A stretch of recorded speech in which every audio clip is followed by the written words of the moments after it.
So, since I'm in the mood for blasting the system today, I thought I'd do a show on that topic. Somebody sent me an email this morning, one of my longtime listeners from back on Oracle, about workers at McDonald's in, I think it was the Netherlands. They got a union there, and workers are paid the equivalent of $45,000 a year because they have a union. Isn't that interesting? If McDonald's there can afford to pay people a livable wage, why can't they pay their workers a livable wage elsewhere? They certainly can. It's a major multinational, multi-quadrillion-dollar a year frickin' institution. And they pay their workers shit, just like Walmart and so many of these other big-ass companies. When are people going to wake up and realize what the hell's going on here? There was a big movement back in the 19-teens, the progressive movement, to prevent shit like this. Big companies taking advantage of their workers, paying them shit while hoarding huge profits for themselves. Progress to some degree was made, although a lot of it was mere window dressing.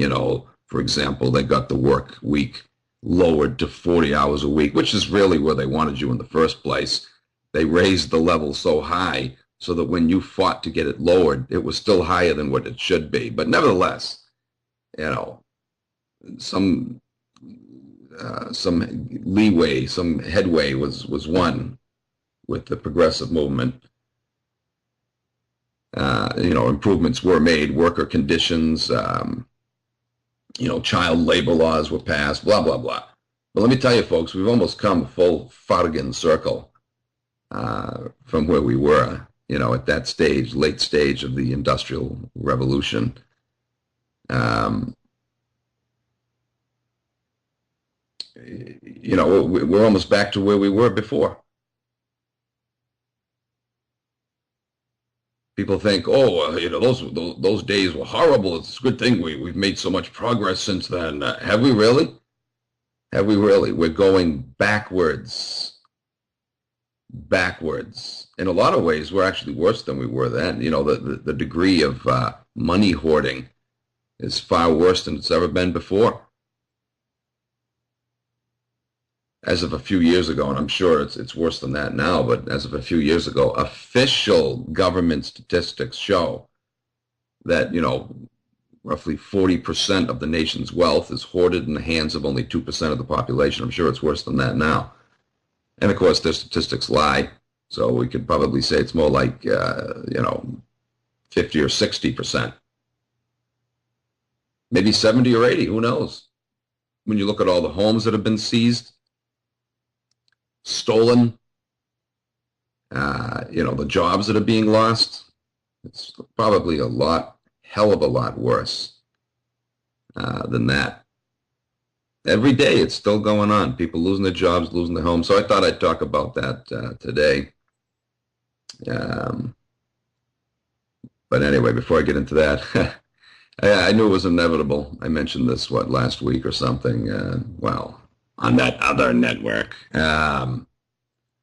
This girl I was dating, I didn't think it was going to last, and it didn't. I brought it to an end yesterday for a lot of reasons, but, religion is one of them. You can't date someone that has even the slightest inkling of interest in the Jew book. You just can't do it. I just lost my patience with the whole thing. So the search goes on. I don't know. Maybe it'll be a fruitless search into endless perpetuity. Maybe it's just that New England women suck. I don't know. Maybe they're better elsewhere, but the selection here is friggin' atrocious. Absolutely atrocious.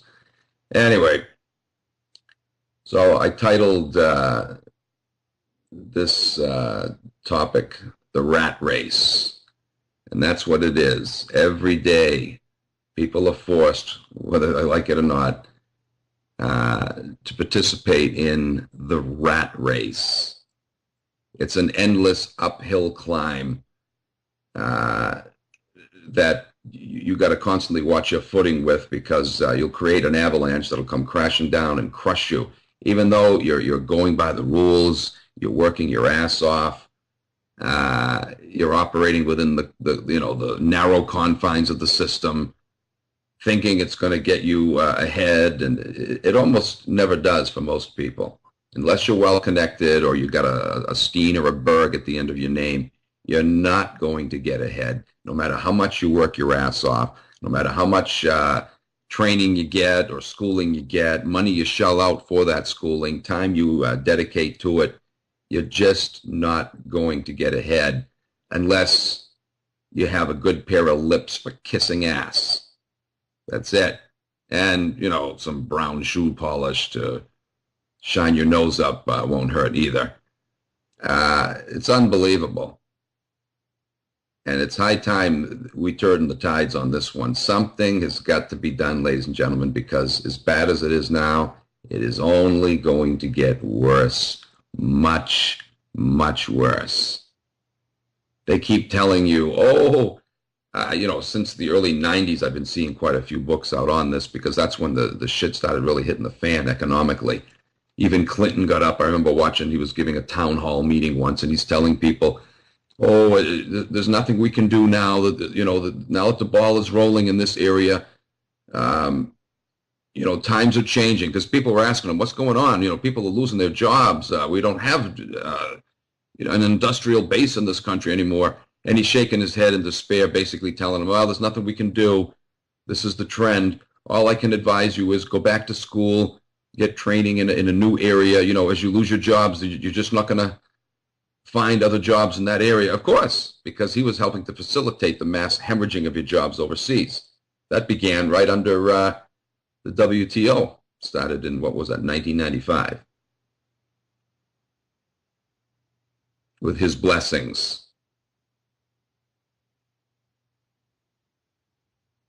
Massive, massive hemorrhaging of your jobs, ladies and gentlemen. There's no goddamn need of it.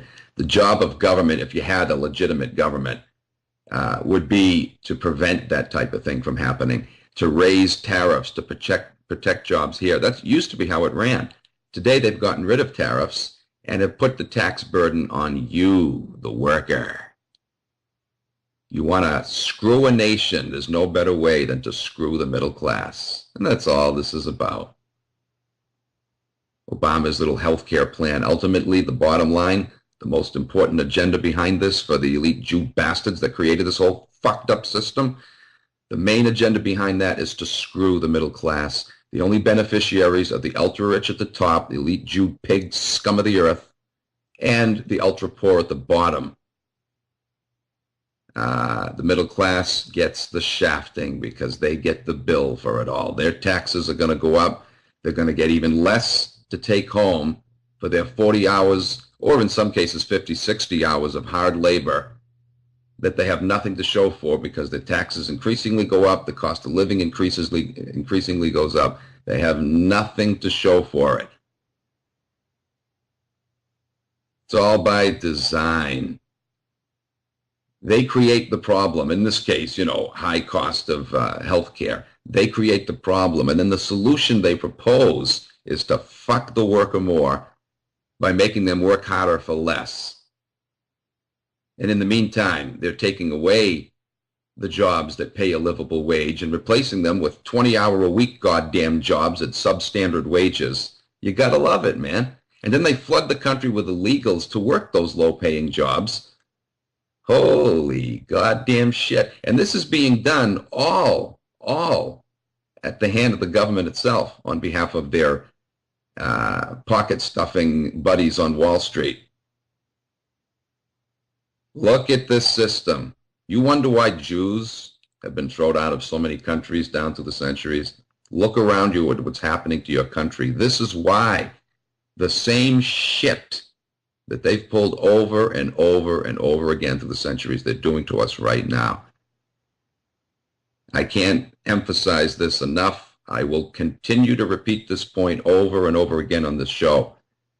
This is what's happening right now. We are seeing history replaying itself right before our eyes. And yet all the while, these Weasley-ass bastards are pushing for hate crime legislation to prevent people from speaking out against what the hell is actually happening, calling it anti-Semitism. They'll do it.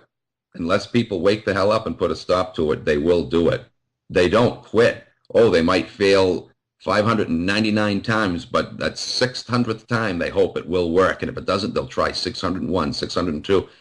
It's not enough to defeat them, those 601 or 602 times. You got to constantly be vigilant, because they are. I can think of a better way to stop them other than just preventing their sleazy attempts to pass legislation like that. I can think of a better way to stop them. Oh, I got a really creative mind. But in any case, the public, for the most part, is in a goddamnable coma. They keep putting up with this bullshit year after year, insidiously. It happens slowly and unperceptibly. In the eyes of the average dumbass on the street that doesn't know what's going on, unperceptibly. Yet if people would just stop for a minute and look back, they don't have the memory of what happened 40 years ago, either because they're too young or they're too stupid, or they don't know enough to ask mom or dad, hey, what was things like, when you were growing up? But if they would just do that, they'd realize, wait a minute, this has got to be by design. This can't be by chance. We have consistently had our living standards raped from us. Steadily. Unceasingly. For decades on end now. As I said, you go back to the 1960s, 1970s. It was easy for somebody, natural, normal for somebody just graduating from high school to go out and get a job, and if they stayed with that company, they'd be set for life. They would get raises, and the harder they worked, the more they would be rewarded. Imagine that. The harder you worked, the more you would be rewarded. Today, the harder you work, they want to fucking get rid of you because they don't have to pay you more when they can pay, Mr. Gonzalez over here on a work visa. 1/10 of the wages they're paying you. There's no reward for the hard worker today, only for the ass kisser or the illegal alien. Those are the ones who get rewarded. Doesn't matter whether you have a college degree or not, and oh boy, what you got to go through to get that goddamn college degree nowadays. Look at what they've done to us, ladies and gentlemen. All the money, and there's plenty of it. There's no shortage. There's more money floating around now than there ever has been before. Worthless fiat bullshit currency, but nevertheless, plenty of it floating around.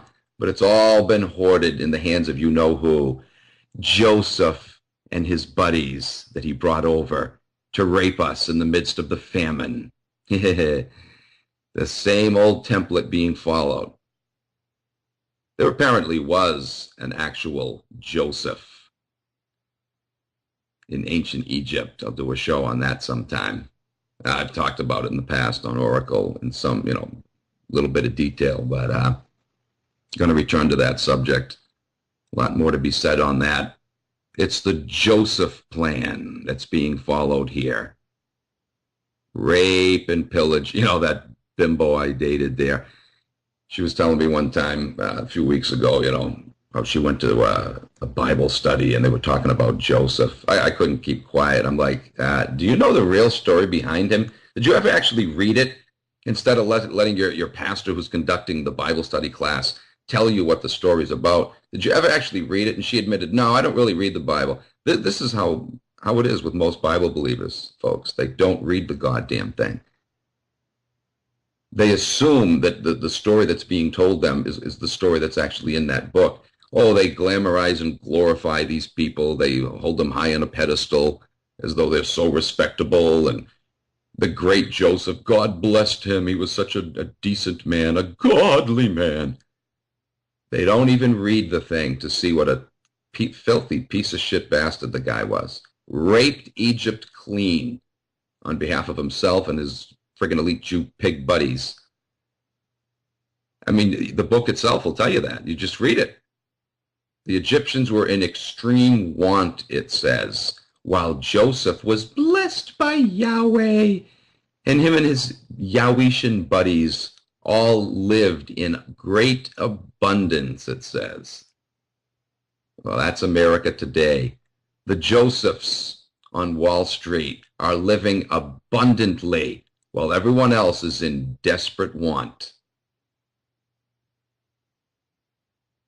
Imagine the government assisting or at least standing by and allowing people, millions of people around this country, to lose their homes when they've already paid for them.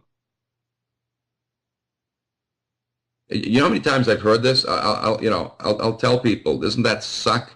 You've already paid for your house and they're going to frickin' take it from you because you haven't paid the exorbitant interest. You've already paid. You paid, the first 10 years, your house is paid.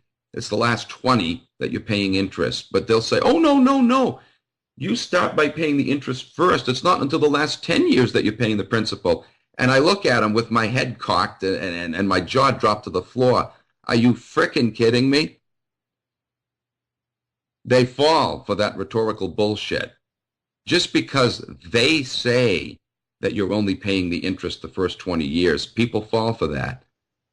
Hey, buddy, I don't care how they word it.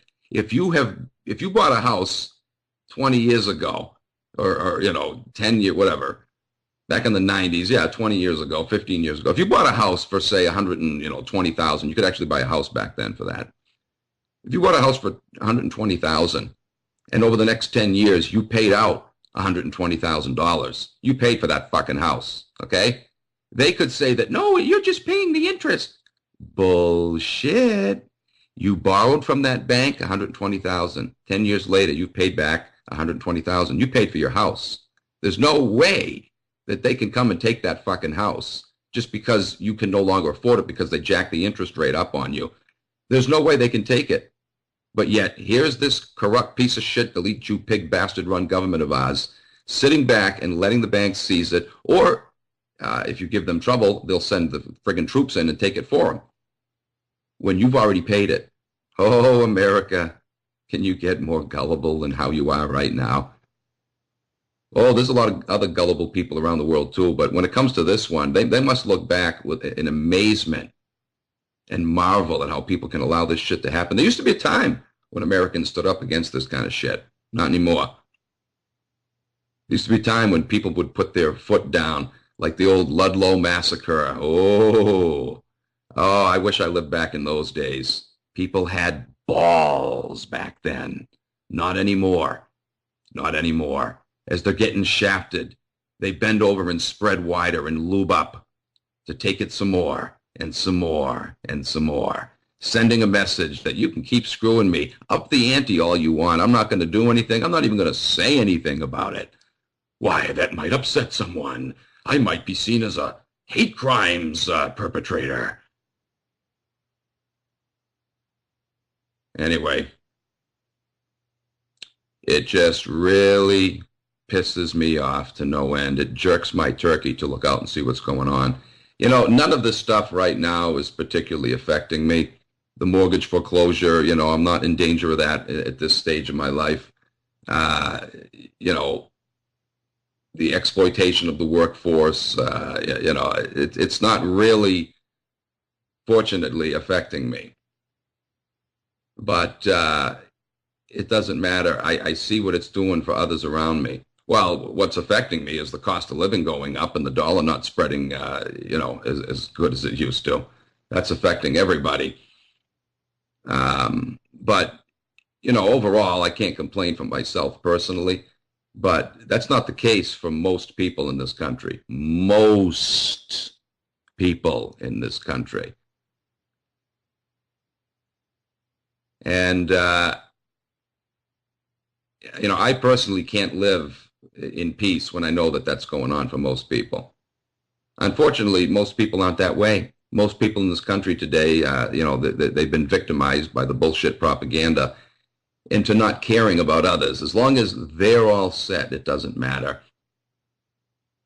And so they can see all their other neighbors around them losing their homes, losing their jobs, And, they might say, well, that sucks. Hey, good luck, buddy. But, it doesn't affect them, so they're not going to say anything. They're not going to do anything until it does happen to them. But then there's nobody left to sympathize for them because everybody else is in the same boat that they're in now. It's going to affect you eventually. You out there, not my listeners, but, you out there that don't care, that might still have your job. You're just hanging on, wondering at any moment if you're going to get laid off because you can see others, getting sent to the chopping block. You know that you could be in danger any minute, but right now it's not affecting you. You still have your job. And so you're just not going to say anything or do anything. Everything's fine for me. That's the attitude today. United we stand, divided we fall, as they say. Well, we're divided, so guess what's happening? We're falling. Because Americans don't band together again. Banding together makes sense, not only because you should be concerned about what's happening to your fellow man, but guess what? If you don't show concern for what's happening to your fellow man, you're going to be victimized too eventually. I've sat back over the past several years and watched, my brother all stressed out. He wound up going to counseling and getting on goddamn meds. I tried to save him from that. He wouldn't listen, and now here he is. He's on frickin', I don't know what the hell it is, Zoloft or some shit.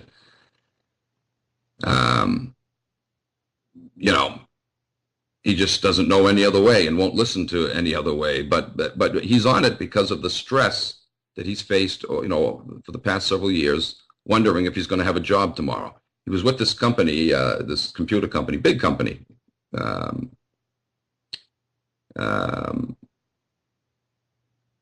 What was it? What the hell is it now? My mind is blank. 3MC or whatever the hell it is. Anyway, it's a big friggin' government contracting company, multi-trillion-dollar goddamn establishment. I think it's 3MC. Anyway, he was with them for 25 years. And all of a sudden, starting a few years ago, he was seeing all these layoffs. And even though he wasn't told personally that his job was threatened, he recognized that there was no job that was stable now. He was seeing so many people in so many different departments. In fact, whole departments getting what he thought was shut down. It turns out, no, they were just relocating them into other areas where there were a lot of illegals coming into the country so they could hire them. Anyway, sure enough, about a year and a half ago, it finally hit him, several people in his department. He found out later that they were hiring Indian people to replace him, from Indians, at a fraction of the wages. A lot of companies, they'll have you train the staff that are going to be replacing you. They won't tell you that that's what's happening. But, get this guy familiar here. And, of course, you can't understand half of what the hell he's saying because he doesn't speak English very well or at all. But nevertheless, they have you train a person that's going to take your job. After you're done training them, okay, hit the road, buddy. Take care. There's an extra few bucks, severance package. In some cases they don't even give you that. My brother was lucky enough he did get a severance package. But here he is a year and a half later. He hasn't found a damn thing. All the companies around here that work in the same field, they're doing the same goddamn thing. So there's no jobs available for him. Not when they can hire illegals or aliens on work visas, the government rolling out the red carpet for them to do this, no one's going to hire him when they can hire one of these people at a fraction of the wages. They love people from India because they actually have the training that's needed, and they're still willing to work for lower wages. So, it's better than what they would get paid in their own country. So, for now, anyway. So they're going to hire them. Look what's happening here. This system is not sustainable. And yet all the while, they'll tell you, oh, this is a good sign. How many books I've seen since the early 90s coming out and trying to, propagandizing people with that. Oh, don't be alarmed when you see these things happening. It's a good sign because while things break down, something better is breaking through, i.e. the Jew world order. You're supposed to get excited about that. Well, yeah, it's shitty, but whee, hooray! I can't wait until the bastards who frigged this system up and made it so shitty as it is. I can't wait till the New World Order comes when they have complete control.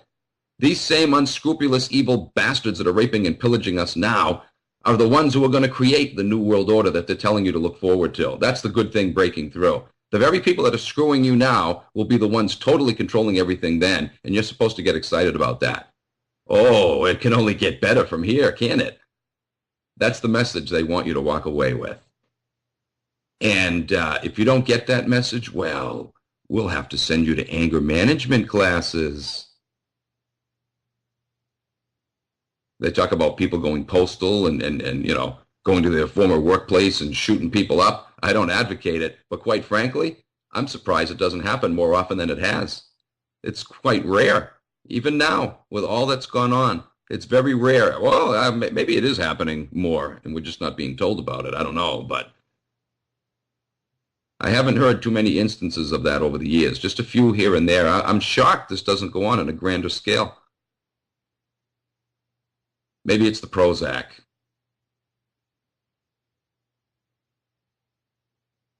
That should be what happens, though, if people had a set of balls, although they shouldn't be going after innocent people, co-workers. They should be going right to the homes of the CEOs that run these goddamn companies, fucking them over. I can't believe it's not happening. I really can't. I'm shocked.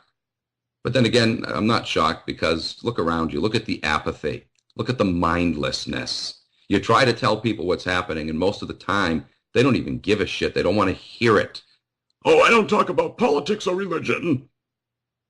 They don't want to hear it. They don't want to know why they're in the mess they're in and who's behind it. They really don't care. They want to, you know, put their head between their knees, cover their ears, cover their eyes, hear no evil, see no evil, and by all means, my God, speak no evil. You know, don't do anything, don't say anything, just keep going right along with it as it gets worse and worse and worse and worse and worse. All right, that was a half-hour-long frickin' rant, but it's all part of this topic that I want to discuss here. One of the great basic rights and dignities of mankind and the hallmark of what should be a truly free nation is the ability of each person to be able to earn a living. Not to earn a few pathetic scraps with which to barely scrape by, but a livable wage. You do not live in a free country. Let me underscore that. You do not live in a free country unless you are able, without a degree, without certification or licensure. You do not live in a free country unless you can walk into any place of employment, fill out an application, and get a job without all of this licensure certification bullshit, and a job that pays a decent livable wage. I'm not talking about living the lap of luxury and take a friggin' Caribbean vacation every other week. No. Just a decent livable wage. It used to be that way, ladies and gentlemen, just a few short decades ago. My father never went to college. Right out of high school, he got a job cutting meat. He liked doing it. They didn't ask him if he was certified. He liked doing it. He'd been doing it for years at home.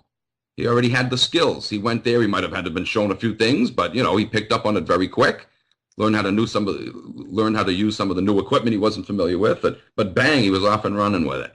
He had a natural proficiency for it. Didn't need to go to school.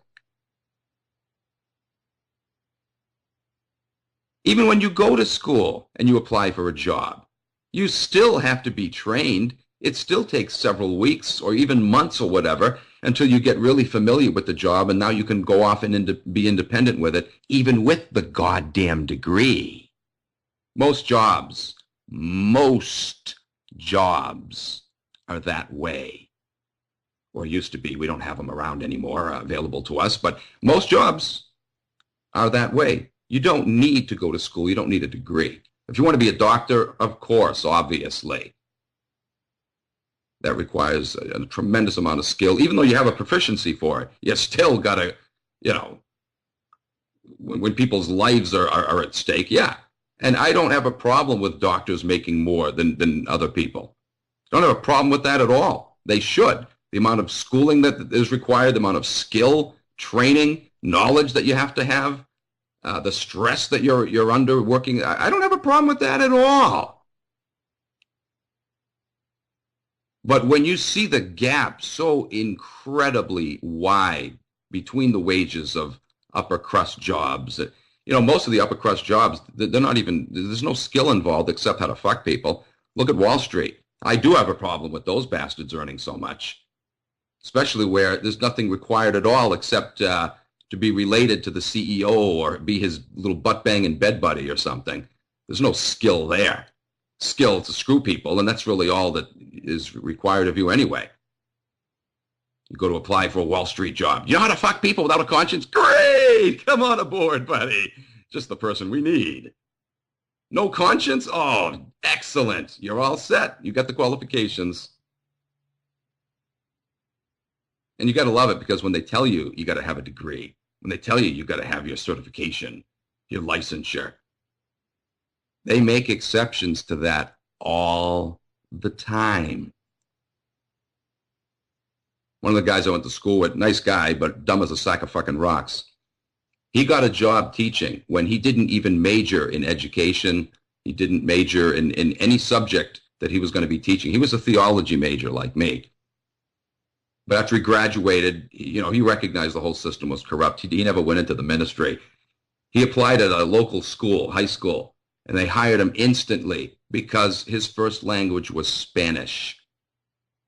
He didn't have any degree in education, no degree in history or science or math, nothing. They hired him simply because he knew Spanish. So out the window goes the bullshit. Oh, no, you got to be certified. Once they hired him, they probably made him go and get his degree. But it doesn't matter. They hired him without the degree. They will do it as long as you've got something they want. Otherwise, they'll make you jump through the hoops, shell out all that frickin' money that you don't have. It's a scam, ladies and gentlemen. I know my listening audience already knows that, but it doesn't help to keep repeating it. It is a scam. This whole goddamn Jew-run world is a scam. Everything is a fraud. How could it be otherwise when we have sat back and allowed these son of a bitches to take the reins of power in their hands? It could not be any other way. And so, surprise of all surprises, you let these bastards get control and look what you get. What have we learned today, my fellow human beings of planet Earth? What lesson have we learned today? These bastards, everywhere they've gone, all throughout history, every time they've been allowed to take control of the reins of power, this is what they've done. Here they are again. We've got over 3,500 years of history to go by, to learn lessons from. And yet, they're doing it freaking again. Can you believe this? Anyway, if you really lived in a free country, that would be the first hallmark of freedom right there to indicate, to confirm that you are in fact in a free country. But when you're not allowed, when the system is rigged so that you can't earn a decent wage, whether or not you have a degree, degrees can have their place, yeah, for important professions like a doctor. But never, never should it be so outrageous that it's out of the reach completely of the average individual. You know who it should be out of the reach of? It shouldn't be determined by money. It should be out of the reach of those who show that they don't have the skills. Okay, let's see now. You were supposed to remove the guy's spleen and you cut off his penis. I don't think you've got the skills, buddy. Folks, the whole system, again, it's all money. You can be a complete ass. You can be that guy that removed the guy's penis instead of his spleen or whatever. And you're still going to get a job as a doctor if you can kiss ass and you got the money for it. That's it. There's plenty of doctors out there who have no skill, but because they had the money or dad had influence in his community or whatever, you're going to ride on his coattails. Look at Georgie Boy becoming president because of daddy. That's it. He doesn't even have the skills to pick his ass straight. What a frickin' scam. What an unbelievably atrocious goddamn fraud. The whole system, ladies and gentlemen. It's all determined by whether you can kiss Jew ass. That's it. That's all that's required. The schooling, that's just a way to filter out who gets in and who doesn't, and to make a lot of fat wads of cash along the way. That's all it is. That's all education is today. That's all it is. It's kind of like money. Money used to be a tool, an instrument of commerce and exchange. Today, it's an instrument of control. That's all it is. The same with education. Education used to be a means of bettering your life. You could get an average job years ago and be comfortable with it, and most people were. As long as you're making enough to pay your bills and have a few bucks left over that you can save or buy something that you've been wanting for a while, save up for it. People are comfortable, and crime rates are low when they can earn a livable wage. And it's the government's job to see to it that most people do have access to average wage paying jobs that they can actually frickin' survive on.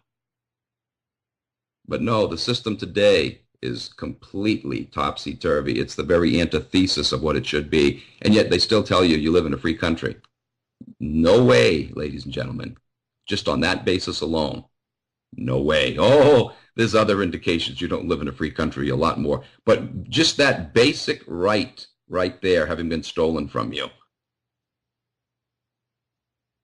The bullshit rhetoric that to push a goddamn broom, you got to have a degree. You didn't need a degree years ago, just a few decades ago. 2.5 decades ago. This shit didn't start until the early to mid-90s. You didn't even need a degree to be a teacher. You could start out as a teacher's aide or whatever, or a sub, Start out as a sub. And if you proved yourself capable, if you had the skills, boom, they'd hire you. Yeah, this person's good. They're a natural.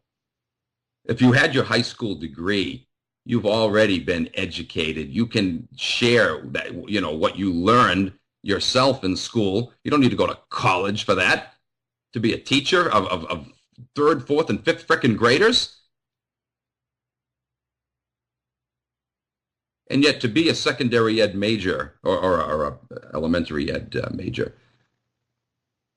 they require you to get your certification, to know goddamn trigonometry. They give you trigonometry questions on your exam when you will never teach trigonometry to 3rd and 4th and 5th fucking graders. It's a scam. That's all it is, ladies and gentlemen.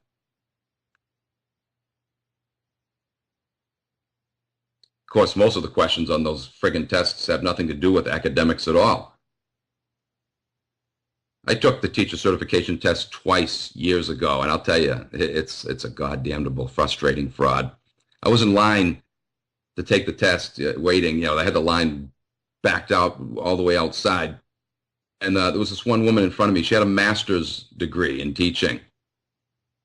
And she told me she was there for, I forget now, the 3rd or 4th time. And I'm thinking, oh, shit, somebody with their master's and she's coming back that many times? What chance do I have? It has nothing to do with determining whether you have proficiency in your area. Nothing at all. The questions are so obscure. They're so vague. There's only about 10% of them have a definite right or wrong answer. Yes or no answer, or you got to select from 4 choices, A, B, C, or D, Only about 10% of them have a definite right answer and the other 3 are wrong. The other ones are very obscure. It's a goddamn scam. That's all it is. If they don't like you, they don't want you in the profession, they'll keep failing you, and you can't contest the grade. You never see the test again. They tell you what your grade is after they flip their coin or whatever. And so if you want to still try to get your licensure, your certification, you have to reapply to take the test and shell out another $100 fucking dollars. Now, that was 20 years ago. It's probably more than that, and I don't even know what the hell it costs now. Did I say 20? It was actually 15 years ago. Whatever. Yeah, that's probably, who knows, 150, 200, sky's the limit. But whatever, all you can do is take the test again and probably fail it again and shell out another 100, 150, whatever. Unless you know somebody who's going to, help you squeak in the back door. Hey, don't worry, I'll take care of you. That's the only way now. It's the only way to get a job. All those years you put into the fucking thing, all the money, don't mind my language today, folks. I just, you got to swear when you talk about this stuff. You got to get pissed off. If you don't, there's something wrong with you.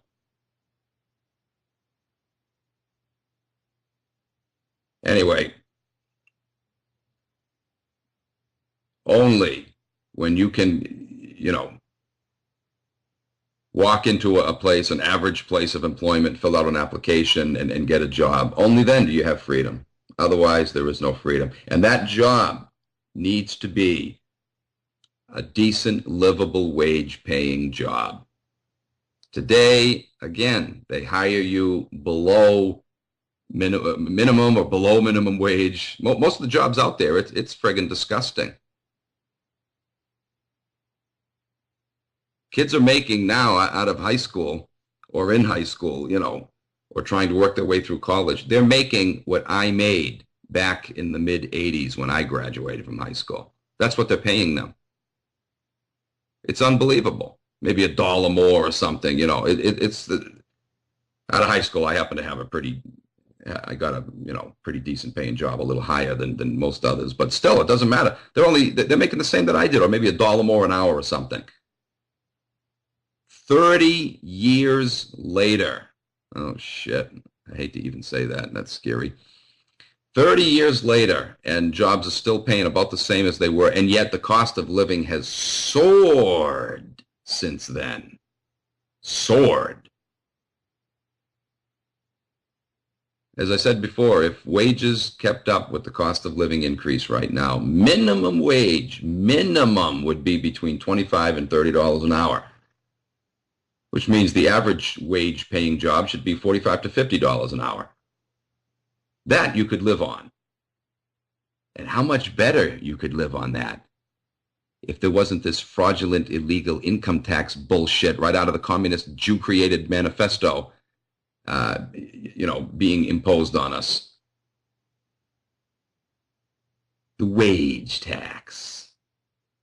But anyway, you do not live in a free country as long as you can't get a livable wage-paying job without the certification and the licensure requirement. That should be for those that want to excel more, that want to earn more, or that, have above average skills, that want to work a job that does require more training, that does require more than average skills. Yeah. Go to school, hopefully with tuition that isn't outrageous, that isn't through the roof.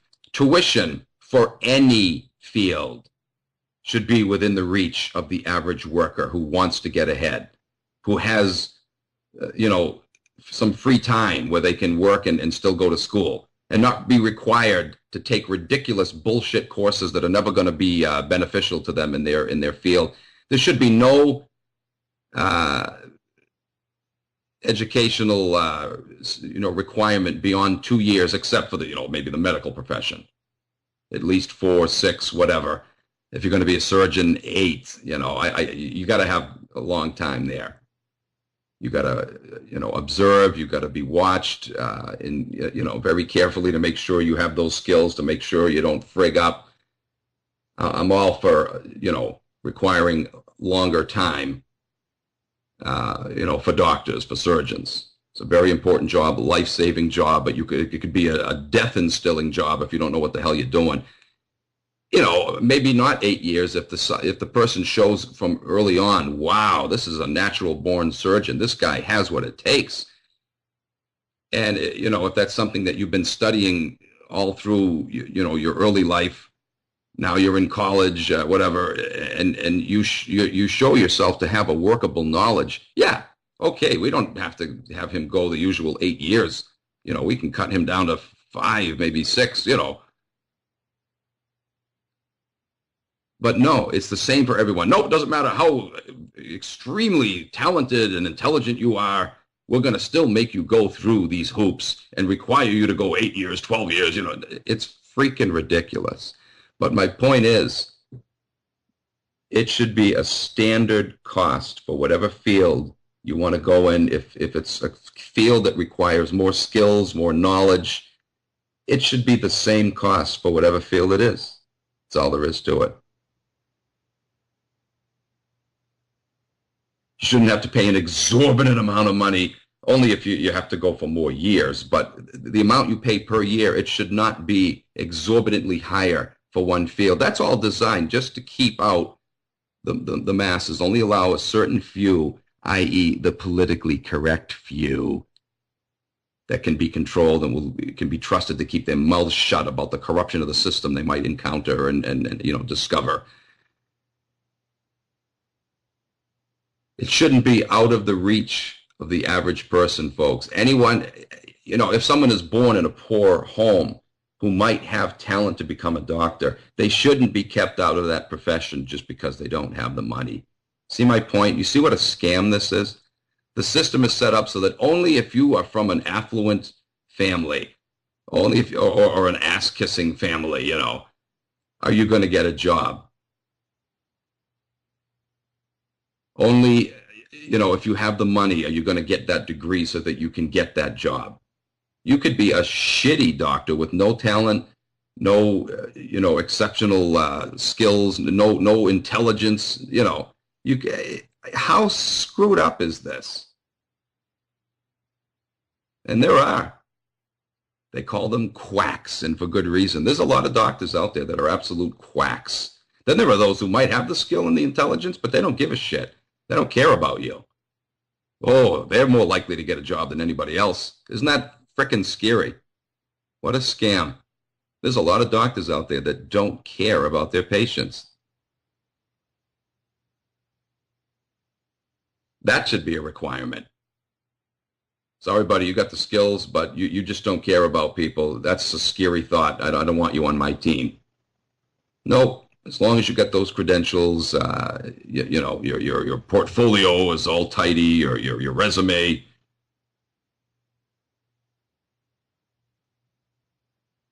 Anybody can do that as long as they've got money. Anybody can become a doctor. That's scary. But again, if you're from a poor family, you can't afford the outrageous tuition costs, you're never going to get in. You could be a world-renowned brain surgeon, have the potential for that or whatever, but you're not going to get in if you can't afford it. When I think about this, man, I just want to light a match and burn the whole thing to the ground, burn the whole system down, and all the scum in it that created this mess. Burn the whole thing down and all of these bastards with it. It's not fair. It's not legitimate. It's not even legal. It's a scam, ladies and gentlemen. Anyway, everybody should have access to decent wage-paying jobs, not a fortune whereby each person, lives in the lap of luxury. No. And most people don't even want that. They just want a decent, livable wage that pays all the bills and enables each worker to live comfortably, not being in want or in need of the vital necessities of life, and even have a few extra luxuries that aren't needed but wanted. Everybody who works should have the right to that. After the bills are paid, to have some money left over so they can buy things that they don't need but want, that make life pleasurable for them. That is being deprived from most people today. People who either work hard or are able to work hard but just can't find a goddamn job. There's no need of this. This is done, once again, deliberately. I know I'm preaching to the choir here, but it helps to remind ourselves once in a while of just how far off the mark we are, how far down the road to ruin we've come at the hands of you-know-who. In order to find employment that provides a secure, livable wage, every average worker should be able to simply walk into an average place of employment again and apply for work and find a job. Such a person should not be required to present, again, credentials to prove to the employer that he or she is capable. Those credentials actually don't prove a goddamn thing, do they? Especially when you see how screwed up the whole education system is. Those credentials don't prove anything. All they prove is, I went through the hoops, and I paid my dues. That's it. It doesn't prove that you have the skills. Like I said, a lot of people graduating today don't have any goddamn skills and never will. But they'll get a job. As long as they don't fuck up majorly, they'll get a job and be able to keep it, even though they do a substandard, performance.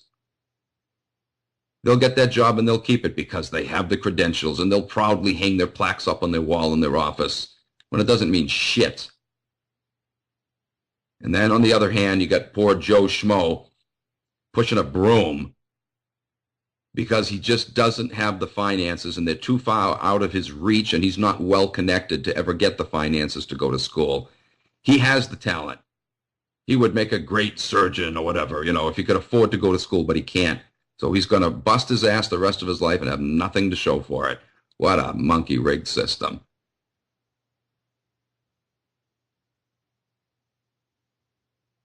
Most average jobs, regardless the background of the applicant, require at least a week or two of training anyway, as I said, sometimes several months, whatever, it doesn't matter.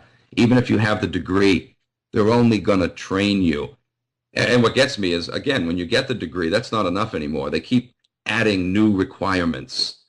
You can graduate magna or summa cum laude, it doesn't matter. They're still going to make you take the bullshit test.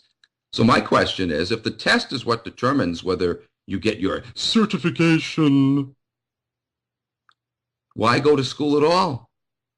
Why not just take the goddamnable, ridiculous, friggin' monkey-rigged, Jew-pig-rigged test? Why not just take it without the schooling? And if by luck you happen to pencil in on the little Iowa-type tests in the right spots and pass it, why, you're all set. You've proven yourself capable of handling that job. You see my point? Anybody can continue to take a test over and over, and sooner or later, you're going to get it right. Just by sheer luck, if nothing else. Christ, you could have someone coming from a foreign country who can't even read the test in English, and yet they can randomly guess, and chances are sooner or later they're going to get get a good grade. It's a scam. Anyway, once a person has a job, he or she should be able to have as much of a say in how much time he or she dedicates to serving the employing institution in that capacity, with that job. They have no say. No say. What happened to the right to contract? The person being hired should have the right to say, how many hours a week they're going to work. I only need 20. I only need 30. No, a company, well, up until recently, a company used to say, nope, you got to work 40. Now you can't get 40. We're going to hire you for 39. Or in some places now, 40 isn't considered full-time anymore. It's, 32 or whatever. And so they'll hire you for 31 instead of 32. 32 hours wouldn't even be enough anyway to live on, but they're going to hire you for an hour less than that so that you're not considered full-time, so they don't have to give you benefits. Look at this horse shit. At a time when companies are earning more money than ever, at a time when there's more money than ever floating around, it's all worthless Jew-pig created money, but nevertheless, doesn't matter. At a time when there's more money floating around than ever, companies are showing huge profit margins. And yet, here they are pulling this shit, not giving you, full-time, not giving you a livable wage. Holy shit. And of course, no benefits. The employee should have just as much of a say in the worker contract as the employer. They have no say, none. They act like you owe them something when you're the one that keeps the goddamn wheels greased for the machine to keep running. You're the one that enables them to earn all those fat, juicy wads of cash. You're giving them something far more precious than what they're giving you. In fact, what they're giving you isn't precious at all. It's a mere pittance you couldn't even support a bird with. But even if they were paying you a decent wage, what you're giving them is far more valuable. You're giving them your time, time away from your family, time away from your own life. And it's prime time too, isn't it? At least 5 days a week of prime time, the day hours, time that you should be spending enjoying your life. You're a slave, ladies and gentlemen, when the prime time of your hours 5 days a week are pilfered away for a big, big ass multinational goddamn corporation to make them more wealthy, with you having nothing to show for it virtually at the end of the week, except a whole lot of time pissed out the window. You know, if you sleep 8 hours a day, most people can't even get that anymore, but if you do, and you live 90 years, you slept 30 years of your life. Think about that. Life is so short to begin with. But now if you work what used to be called a full-time job, 40 hours a week, oh, you could probably add another, 20 years onto that? 20 years of your life spent slaving for a company that didn't even pay you a livable wage. It's disgusting. So you live 90 years, 50 years of your life are spent sleeping and working. That leaves you, less than half of your life, of your time. It's kind of like your paycheck. After you pay your local tax, state tax, federal tax, what do you got left to show for it? Less than half. You do. Your federal tax is, roughly 1/3. But when you add in your state and local tax burdens, it does, in fact, come out, your property tax and whatnot, excise, you add all your tax burdens together, and it is over 50% today.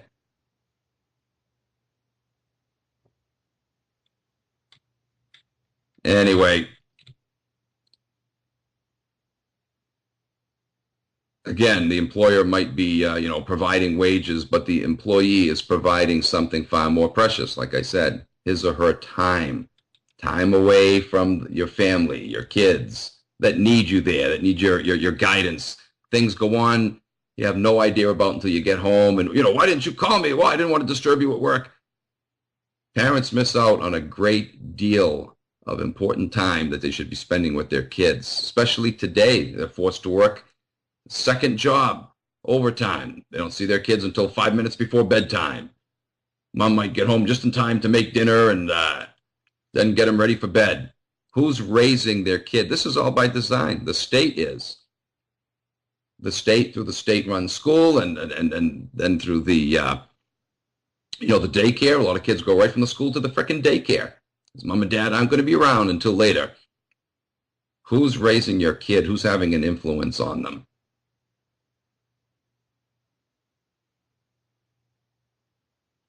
Anyway, when a person is deprived of being able to earn a decent and respectable living, when he or she can't even come off the street, apply for a job and begin working right away, earning wages that'll provide at least a basic, the basic necessities of life, then all of society loses ultimately, and you do not live in a free country. The result will be that more and more people will find themselves turning to crime. And,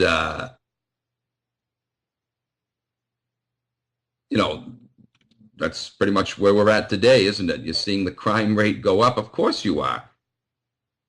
Most people are willing to bust their ass if it's going to reward them, if it's going to get them somewhere. But when you see society moving farther and farther away from that, making it impossible, no matter how much you bust your ass, no matter how much you operate within the system and do what's legal, and it doesn't reward you, of course people are going to turn to frickin' crime.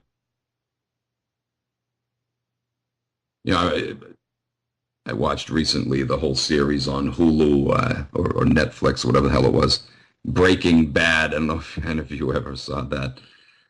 Uh, nasty way the show ended. But nevertheless, you know, turns out I have a cousin in frickin' Hollywood who was one of the writers of that show.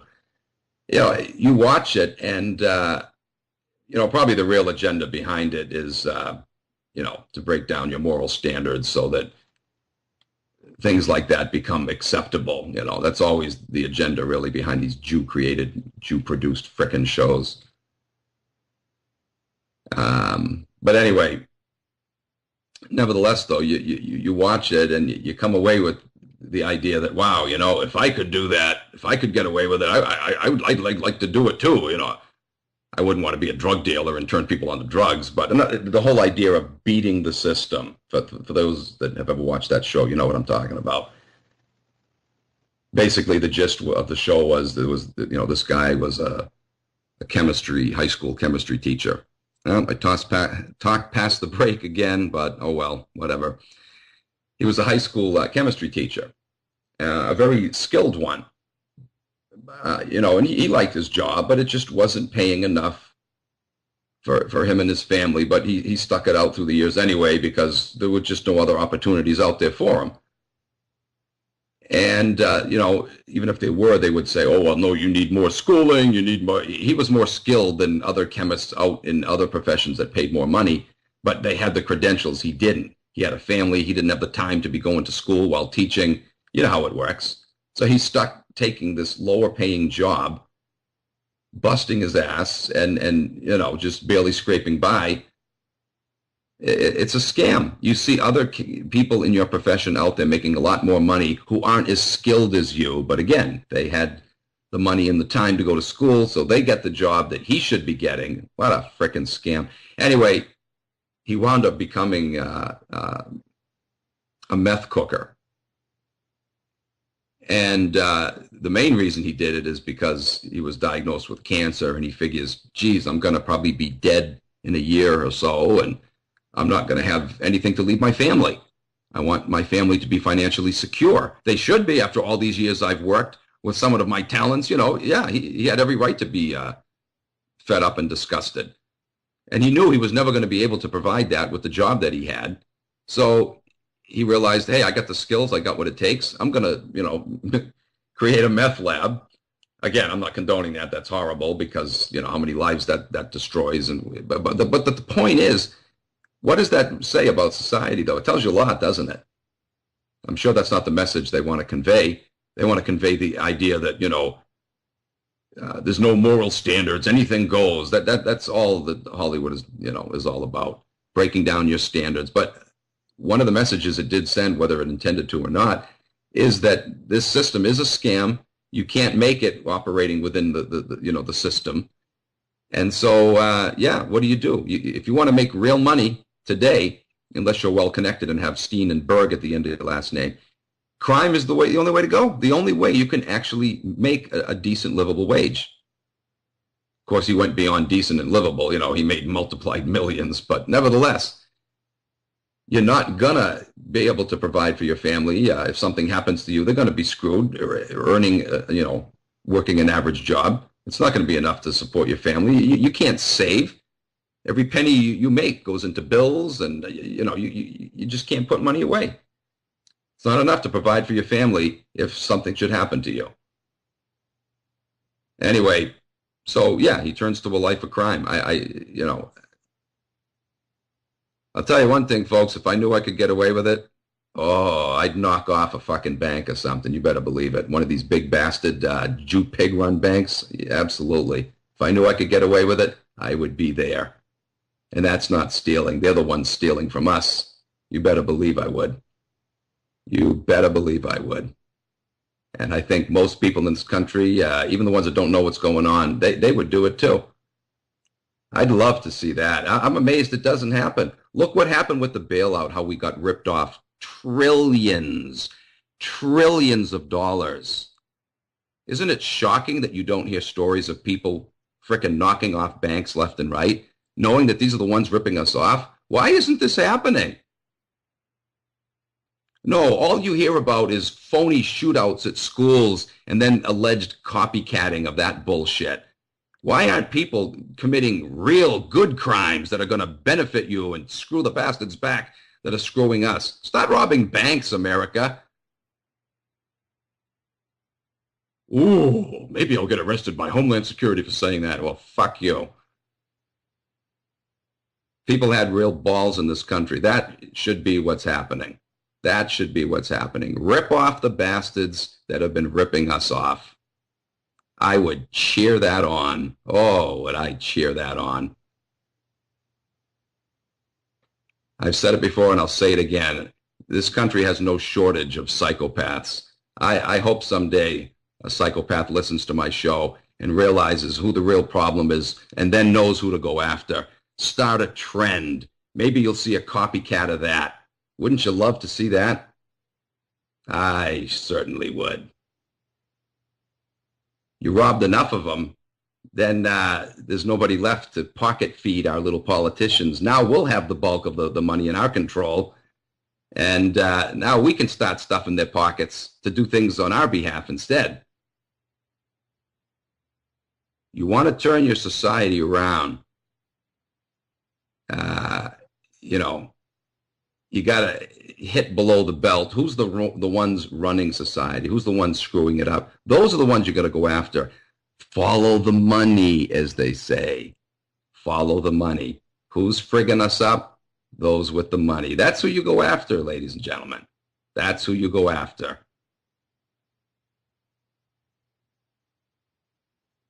Not the monkeys in Washington. They're not the problem. Oh, they're not innocent. They share in the guilt. They're the ones implementing this stuff. But on whose behalf, whose behest? That's what most people miss. You're never going to change society by, going to the ballot. Are you kidding me? The ballot boxes? My God, man. Are you frickin' kidding me? Some people think, oh, we need a White House coup. That's not going to change anything. Even if you did that, what the hell, if you could pull that off, what the hell would that accomplish? You're going to find that you're going to have to kiss ass if you want anything done. Nothing's going to change. If you took over and occupied the Oval Office, nothing's going to change because the system is still going to be run by the same bastards. It's controlled from frickin' Wall Street. You want to orchestrate a coup and take over a country that's screwing you? You got to take over the financial system, ladies and gentlemen. You got to launch your coup from Wall Street. And I don't mean that phony bullshit Occupy thing that we had back in 2008. What a scam that was. That was run by Wall Street. That doesn't show you how rigged the system is. Remember watching that? Remember seeing the people marching up and down the street? There were thousands of them up and down frickin' Fifth Avenue. And yet nothing came of it because it was all staged. That is the place to go when you want real change, but not when they're funding it. Anyway, let's... Geez, I got to get back to my notes here. I spent more than half the show here just mostly rambling. Anyway, let's take a look at what the average person is faced with today in trying to find a job to survive in our modern rigged economy. We'll call this average person here that we'll use to illustrate what a scam it is. We'll just call him Bill for convenience sake. Bill just graduated from high school, although he doesn't feel very educated. After spending 12 years of his life, his most precious years of his childhood, in government schools, he's not at all prepared for employment in any field of work. Think of that for a moment. All of that time, all of that taxpayer money gone to educating poor Bill. And yet, with that 12 years, that's only the first in many hoops that he has to jump through. It doesn't mean anything anymore. It used to. It doesn't mean anything anymore at all. at all. In fact, the way society is set up today, they actually encourage you to simply just drop out of school and take your GED because one is, in fact, you don't even need a GED anymore. Just skip the whole goddamn thing. Try to get yourself into a cheap state college. Well, cheap, yeah, nothing cheap anymore, but your average state-run college is fairly easy to get into. Although you still have to get your GED, I guess, for that. But yeah, why bother graduating from high school? It doesn't mean a goddamn thing. They don't even look at that anymore. You can frickin' lie about it, and they don't even care. It's so meaningless that, yeah, you can say you went to high school. So study for your GED, get your goddamn GED, apply at a cheap college, relatively cheap, and there you go. But what sucks is even after you graduate with a BA or a BS, lots of BS, that isn't even going to get you anywhere anymore. No, you got to go on, got to get your master's. Many jobs, you got to have your PhD, paralyzed from the head down. And like I said, in coming years, they'll invent another degree when that's not enough, to exploit the Christ out of you. They'll invent a new, even higher degree than that, cost more money, take more years. But anyway, think about that, though. 12 years. That used to mean something.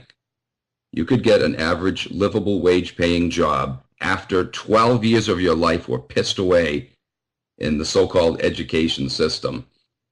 But no, today you pissed away your entire childhood. Your entire childhood, mostly pilfered away in these mind control establishments called schools, and it doesn't do anything.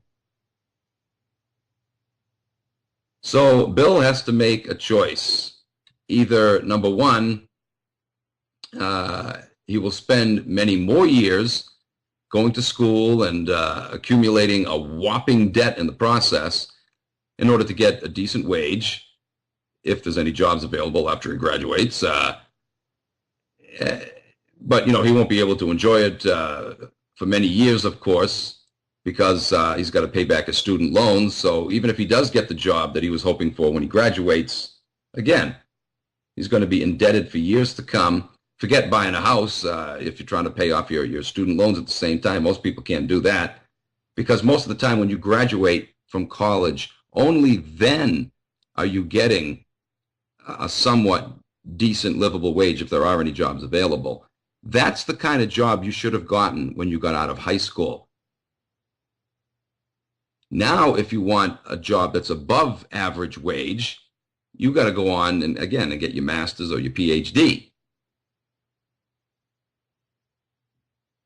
So that's his first choice. Either he will spend many more years going to school, shelling out a lot of money, spending a lot of his time, wasting a lot of his time, for the most part. Like I said, folks, there's no need if you want, an average job, office job or something. There's no need to go for 4 years for a BA, 6 years for a master's. You could concentrate that in a year or 2, 3 at the most.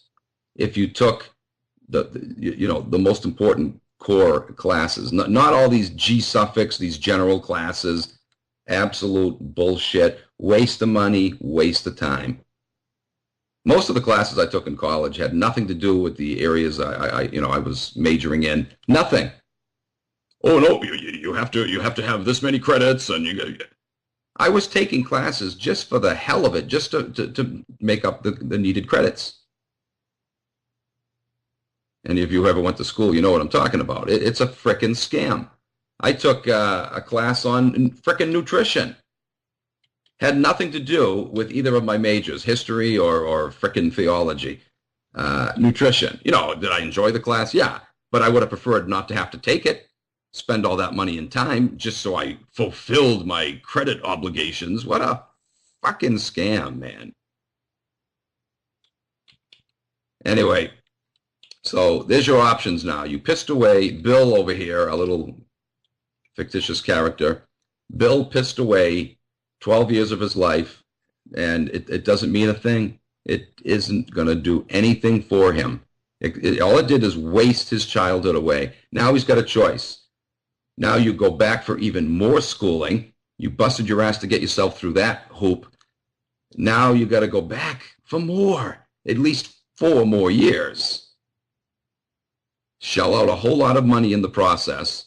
Or your second option, Bill will find a very low wage paying job, probably less than, full-time hours, no benefits, a job that he can't survive on and certainly can't support a family with, can't even support his own self, which will either lead to depression, stress-related cardiovascular disease, and thus premature death, or a life of crime. That's about it. That's Bill's options. Pissed away 12 years, the most precious years of his childhood. Pissed it away for nothing. And now he's got to either go to school, get into more debt, spend more time busting his ass. That might not even get him anywhere to begin with. But nevertheless, that seems to be the only option. I got to put myself in debt. I got to bust my ass for another 4 years studying mostly bullshit that isn't even going to benefit me, but I got to do it. I got to get those credits in. Or I got to settle for a piss job where I probably got to live in, a hostel or something because I can't afford a freaking apartment with these wages. Maybe I can deal some drugs on the street. It's the only way to get by. Let's say Bill opts for accruing, massive debt and going to school. In other words, Bill decides to buy himself a job, and let's call it what it is. That's all school is today. You're buying a job, buying it with a whole lot of money and a whole lot of time. If he takes that option, again, he's signing his life away. He's going to be putting himself in debt for the next 10, 15, 20, whatever frickin' years. Forget buying a house until you're about 40 frickin' years old. Anyway, we'll assume that Bill is not the type who is bad with books, but good with his hands. The type who has a difficult time learning from a book, but can pick things up very quickly on the job. He's more hands-on oriented. There's a lot of people like that. They're not good with books. They don't have, academic skills, but they have mechanical skills. Doesn't that suck? The whole system is set up with, for people that have book skills. There's some people, like, for example, mechanics. There's some people that are natural born mechanics. They're really good at it. From the time that they were young kids, they learned at their father's side, so that by the time they graduate from high school, they have all the skills they need. Their father taught them. They could and should be able to go out and be a frickin' mechanic. But nope, they got to go to school. They might not be good with book learning. And so they're screwed. They might not be able to pass the frickin' the pencil tests, but they could pass the physical tests if they would put them out in the frickin' garage and give them a few different cars to work on. Oh yeah, this guy has the skills. That's how it should work, ladies and gentlemen. You graduate from high school, you work at a garage for, a lower wage than the other workers, obviously. And let's give this guy a chance. Let's give him a shot. This isn't life or death here. It's not like you're a surgeon and could kill somebody, okay? If you fuck up, they can fix it. You're going to have that happen anyway, even with someone who does go to school. Even if they've got the book learning and did well with that, they still have to, be trained on any new job they go to. They're going to see new equipment maybe they haven't seen before, new tools, whatever. Cars are going to come in, foreign cars that they never worked on before, they're not familiar with. They got to go through training anyway. With a job like this, you shouldn't have to go to school for, frickin' 2, 4, 6 years, whatever. But anyways, Bill doesn't he doesn't do good with book learning. He's got, the mechanical skills, but doesn't matter. Bill has to go to school anyway. Halfway through school, Bill finds out that the local industry that he wanted to work in just relocated to frickin' China. Bill is screwed now. Bill just spent a whole lot of time, a whole lot of money. He might even have another year left before he graduates, and he realizes, what the hell good is this going to do me? I'm not going to be able to work in the area I went to school for. Oh, yeah. Do you know how many Bills there are out there like that? Anyway, Bill is either going to have to move far away after he graduates or else pick up another major. That's what I did when I realized by the end of my freshman year I wasn't going to be able to work in the theology field. I picked up history as a major. So I wound up having to go an extra semester. I was lucky. With 2 majors and a minor, usually you've got to go longer than that. I found a way to, I had to fight for it, though. Oh, I had to go before the committee several times and tell them, look, I don't need to take this extra class because this one I took before covers that. And, oh, boy, several times, fighting tooth and nail. They were going to make me go an extra semester, which was, would have amounted to another full year. Just because I was short, like, I don't know, 5 or 6 credits or something. Several times I had to go in and fight tooth and nail, and they finally agreed. Oh, okay, yeah, I guess that fulfills the obligation. What a friggin' scam, man. What a friggin' scam. They do that because they want to keep you there longer to get more money out of you. That's all it is.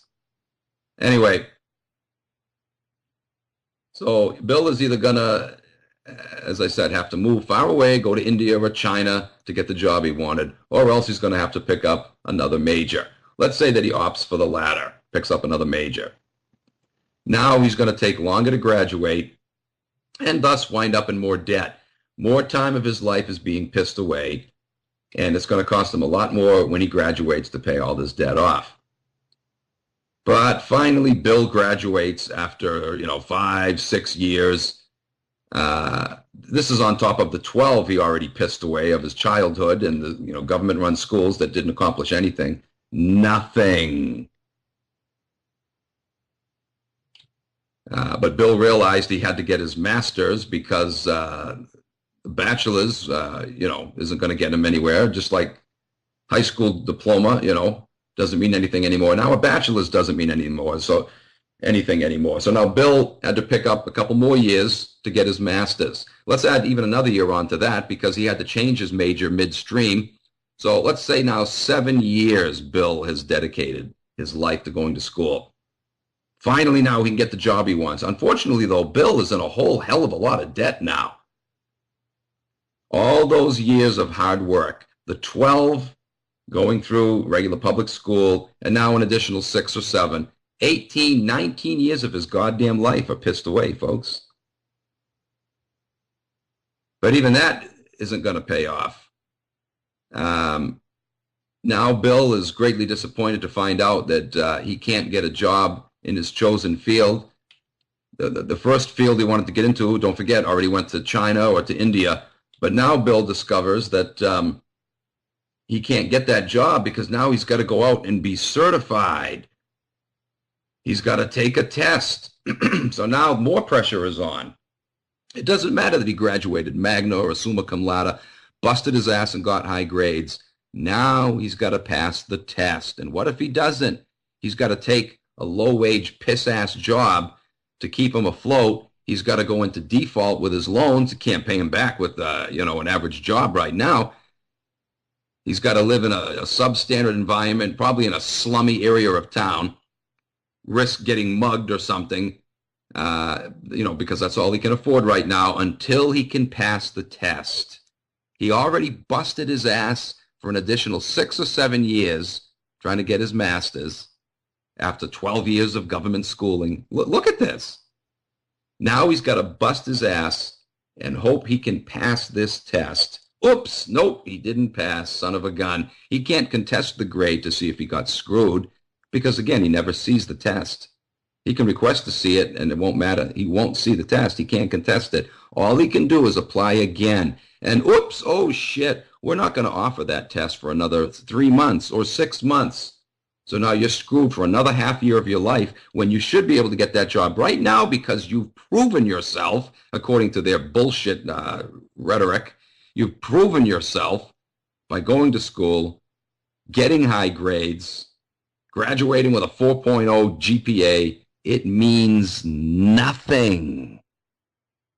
12 years in public school, 6 or 7 more to get your master's, all that money, all that time, it means nothing. That the high GPA, you busted your ass to get, all of it, according to the way the system is set up today, all of it means nothing unless you can pass the test.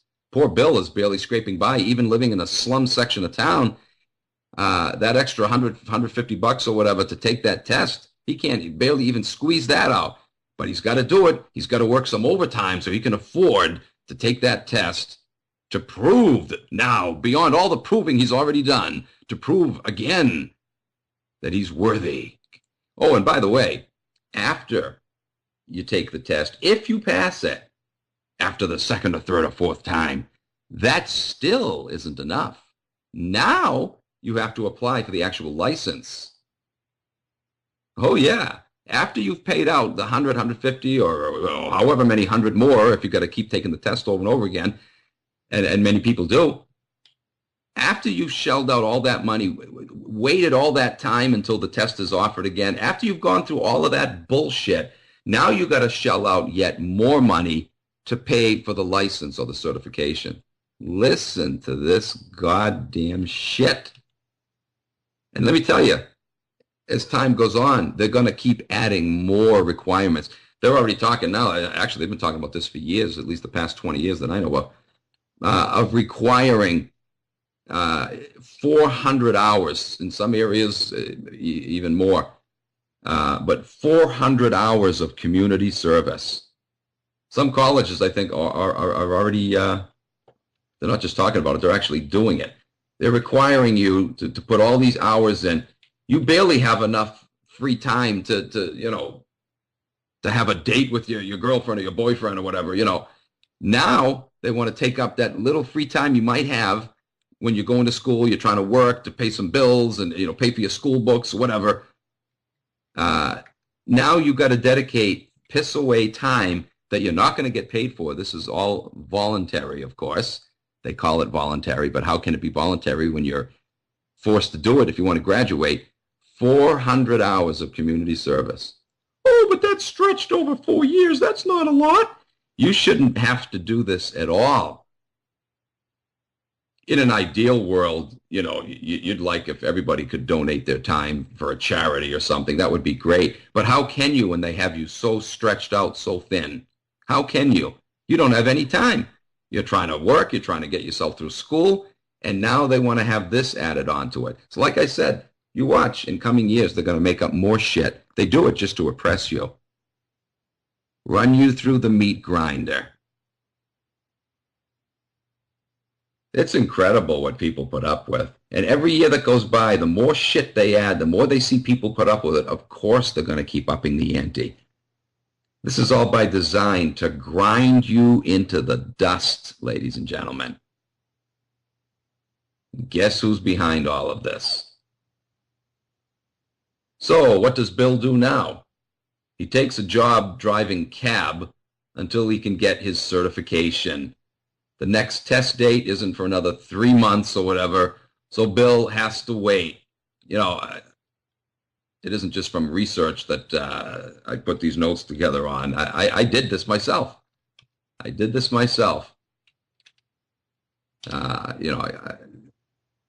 When I graduated, it was, May, and the test wasn't being offered until September. And I was wanting to get into teaching. Well, September is when goddamn school year starts.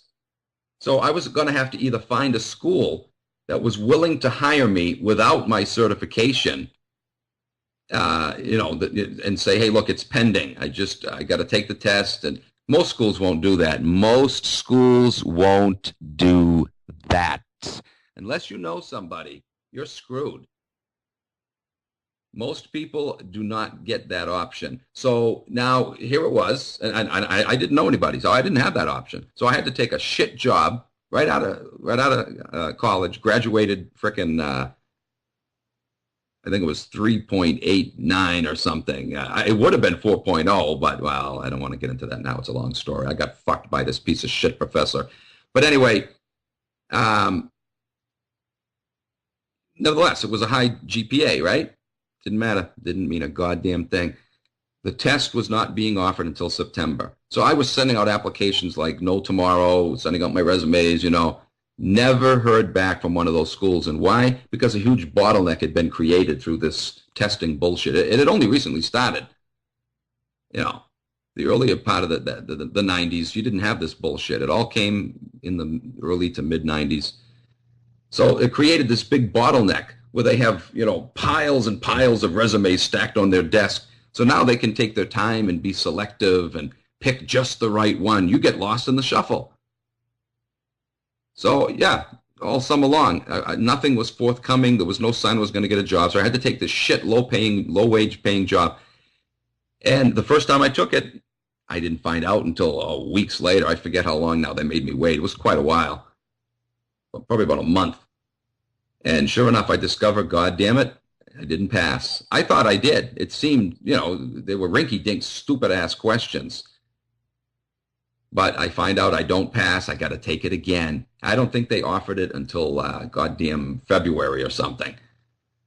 Or March. I think it was every 6 months at the time. So I had to wait till March now.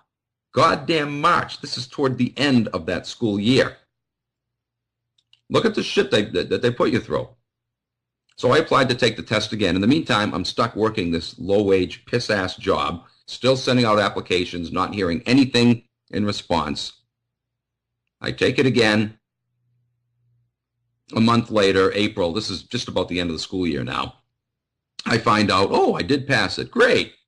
I send my check in, $100. You know what happens a month later? This is the end of the school year now. A year after I graduated, I should have been working this whole year. I'm still waiting to get the goddamn fucking certification. I take the test a second time. You know what? I did pass it. I send the money in. I figure now I'm all set. Do you know what they do? They send me back the check with a note. The amount was for $99.99. The son of a bitches sent me back the check. I have to send it. But you know, by that time, I said, fuck it. I was so fed up, so goddamn disgusted. I never, ever got my certificate, and I never will. Fuck them. Anyway, we got to... Hey, sorry about that. Okay, you're back on, Charles. You just knocked yourself off there. Yeah. Okay, sorry about that, folks. A little mishap. Yeah, the caller, when he called in, I was paying attention to what I was saying. I wasn't paying attention to what I was clicking on. I clicked the wrong damn thing, and everything went to hell. Anyway, he said he would call back in a minute or two. Okay, so. Charlie, I tell you what, you hang up, and I'll hang up and you call me back just to keep it... Oh, okay, yeah. Yeah, okay. All right, folks, now we're all set. Boy, what a hassle that was. Jeez. You'd think I couldn't chew bubble gum and walk at the same time. When the caller came in, I was deep in thought. I wasn't paying attention. I hit the wrong button. Anyway, he should be calling back in a minute or two. I'll make sure I hit the right button this time. But what a frickin' scam this whole damn thing is. So the guy graduates. Well, let's forget our Bill character for a minute here. Just from my perspective, what happened to me. Once again, folks, a whole year goes by. This is not uncommon. I'm sure many of you listening out there probably went through the same thing.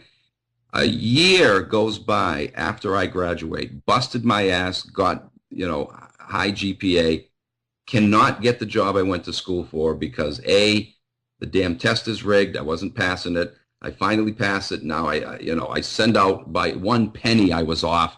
What should have been done is they should have cashed the check. And if they were so concerned about that 1 penny, they should have mailed it to me. What a goddamn scam. This is all designed to do exactly what it did, to discourage you so that you'll say, screw it. They don't want you to get ahead, but they'll have no problem suckering you into thinking that you're going to get ahead, requiring you to, go to school, get all these degrees, and, shell out all this money. They'll have no problem taking your money. Then they have the gall to make you sign these agreements that, these promissory notes that you're going to pay back your student loans, even if your education doesn't meet your employment needs. They actually tell you that. Every year they go through this at the beginning of the year. You have a class they have you take before the school year starts, and they have you sign these promissory notes. I'm going to pay, even if that's like buying a car, and the dealer tells you, you got to sign this statement that even if the car doesn't start and you can't drive it home, even if it doesn't work from the word go, you're still going to pay for it. Who the hell would ever go along with that? And yet that's what they do when you go to school, which costs a hell of a lot more than a friggin' car. You can buy a friggin' toaster with a better deal than that. This is years of your life, not only to get the degree, but then to pay the goddamn tuition off. Years of your life, huge sums of money. And they're telling you basically that probably going to school isn't going to benefit you. You're not going to get the career that you were hoping for, but you still got to pay us back. Let me remind you, you can get out of that debt. They'll tell you you can't with a bankruptcy file. Yes, you can. It's called balance transfers. Remember that. Pass it on. But isn't that a goddamn scam, ladies and gentlemen? A scam of all scams. Bust your ass, spend all that money, all that time, and still have nothing to show for it a year later. This is what many people are going through. And they keep adding on to the requirements. Like I said, this community service bullshit. They're adding that on now, increasing your stress. All right, he's calling in. I'm going to make sure I hit the right button this time, damn it. Anyway, I'm going to pick up where I left off on Friday, talking about the rat race. You know, everybody is stuck playing this rigged game, but rarely do people really stop to ponder just how rigged it really is. So here it was, we're talking about this character, Bill. He busted his chops going through school. His college, his high school education certainly didn't afford him, any opportunity. There was a time it would, but not anymore. You spend 12 years of your life. Think about that. 12 prime years. This is when you're a kid. You don't have time to enjoy life as an adult because you're going to be a slave now until your dying day, but at least as a kid, footloose and fancy-free, or what's supposed to be footloose and fancy-free. A time to, just play, have fun. Nope, you can't even do that now. 12 years of those, that precious time of your life is sucked away, and you have nothing to show for it. It doesn't mean a thing. It will not benefit you in any way career-wise. It does nothing. It means nothing. In fact, 4 years after that of further so-called edumacation, that doesn't do anything for you anymore either, except put you in debt. The BA or the BS, lots of BS, doesn't do anything for you either.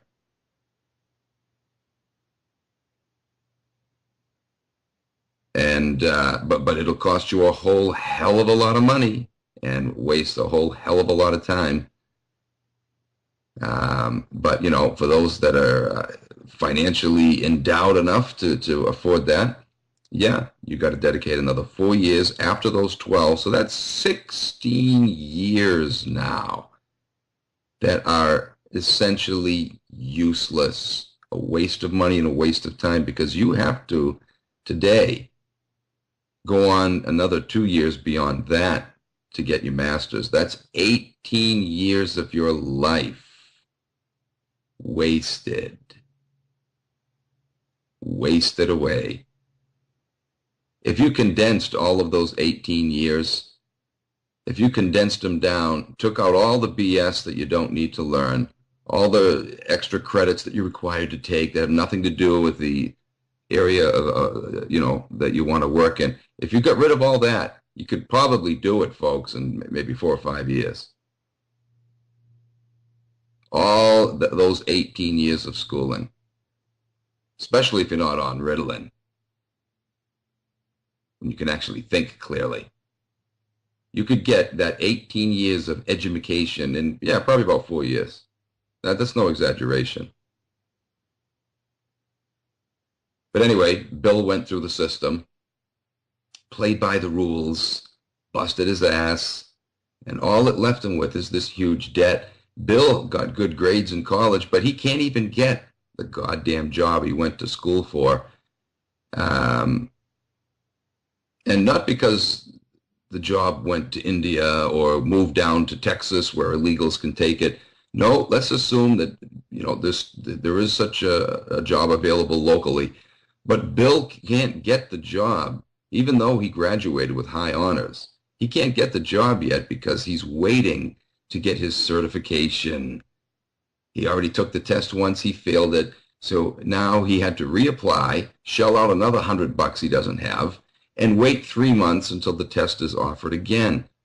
In the meantime, Bill picked up this dumpy job that he could have gotten without going to school, that he has to survive on, go into default or forbearance or whatever, with his loans. Bill has since moved out of his parents' house. He got married. Very cheap wedding. Couldn't afford an elaborate wedding. But, Bill and his new wife are both working. She just graduated too and had to do the same thing. Didn't pass the test, has to reapply. They're both working dumpy jobs, just barely scraping by. They're working, they're living in a dumpy apartment in a rundown section of town, but that's all they can afford right now. All those years of busting their ass, all the debt they've gone into, and they have nothing yet to show for it. And they won't until they can pass the rigged test. With this rigged certification test, they can fail them as many times as they like. Simply, if they don't like them, we don't want them to get into this profession. They don't kiss ass. So we're going to keep failing them. They'll never know if they really failed or not because they don't see the test. This is no exaggeration, folks. This goes on. This shit goes on. Anyway,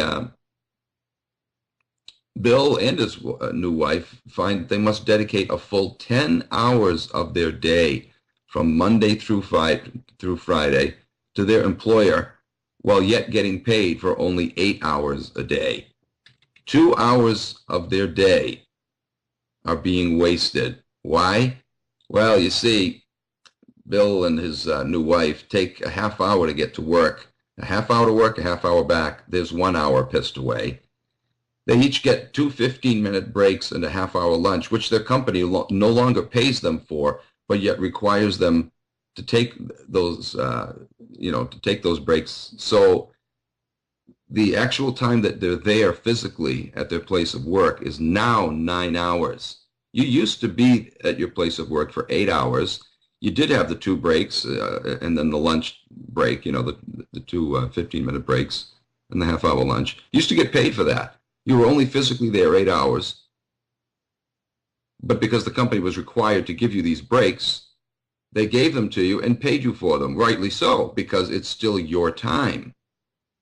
Bill and his new wife don't even have the option to opt out of these breaks so that they can spend more time with each other. Look, if we have to be here that extra hour, we would rather not take the breaks and just work straight through for 8 hours. Oh, no. No, the law says you have to take these breaks, but we're not going to pay you for them, so we're going to make you be here for 9 hours that they're not getting paid for, that extra hour. You get it? So 10 hours a day, including transportation time and the breaks that you have to take that they're not going to pay you for and make you stay there that extra hour for.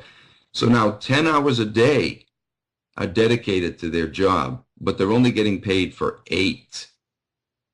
That amounts to 10 extra hours a week of their time that gets pissed away for nothing. Look at this system, ladies and gentlemen. Look, America, what you have been brainwashed, conditioned into accepting. Day after day, week after week, month after month, year after year. Look how you slave away. Look how you put up with this. Look what the company gets away with that employs you, i.e. enslaves you. Bill is still hoping someday to pass that goddamn test And then after that, after he passes the test, that's still not enough. Now he has to shell out another $100 to get the license or the certification, don't forget. And that license and certification in most jobs is only good for 5 years. And then you got to renew it. You got to take yet another test and shell out more money. And in some cases, the degree he had isn't enough. He's got to take yet more classes and keep his certification. It's not enough just to take the test. You got to keep taking more classes to make sure you're current with the latest bullshit they want to feed your head with. These classes are incredibly boring. You got to sit through it. Sometimes they don't even pay you. Some companies will. Sometimes they don't pay you. You wait, give them time. Eventually, they'll charge you to take these classes that they require you to take if you want to keep your job. Give them time. They'll be doing that soon. Maybe some places already have. I don't know. But so far, as far as I know, they at least won't charge you, or sometimes, very rarely, they'll pay you. But you got to take these certification classes, recertification classes, and there goes yet more of your time. 10 hours a day of your workday are already pissed away. And then after that, you've got to do all of this. A lot of jobs require you to do research at home. A lot of people, after leaving that 10-hour-a-day job, have work that they have to continue on with at home, online or just paperwork they got to fill out. It's absolutely jaw-dropping, and they don't even pay you a livable wage. You got to go through hell. You got to make sure your resume is all in order and dress up and wear that fancy suit to impress them and, kiss their ass, hoping that they'll give you that job that isn't even worth your fucking time.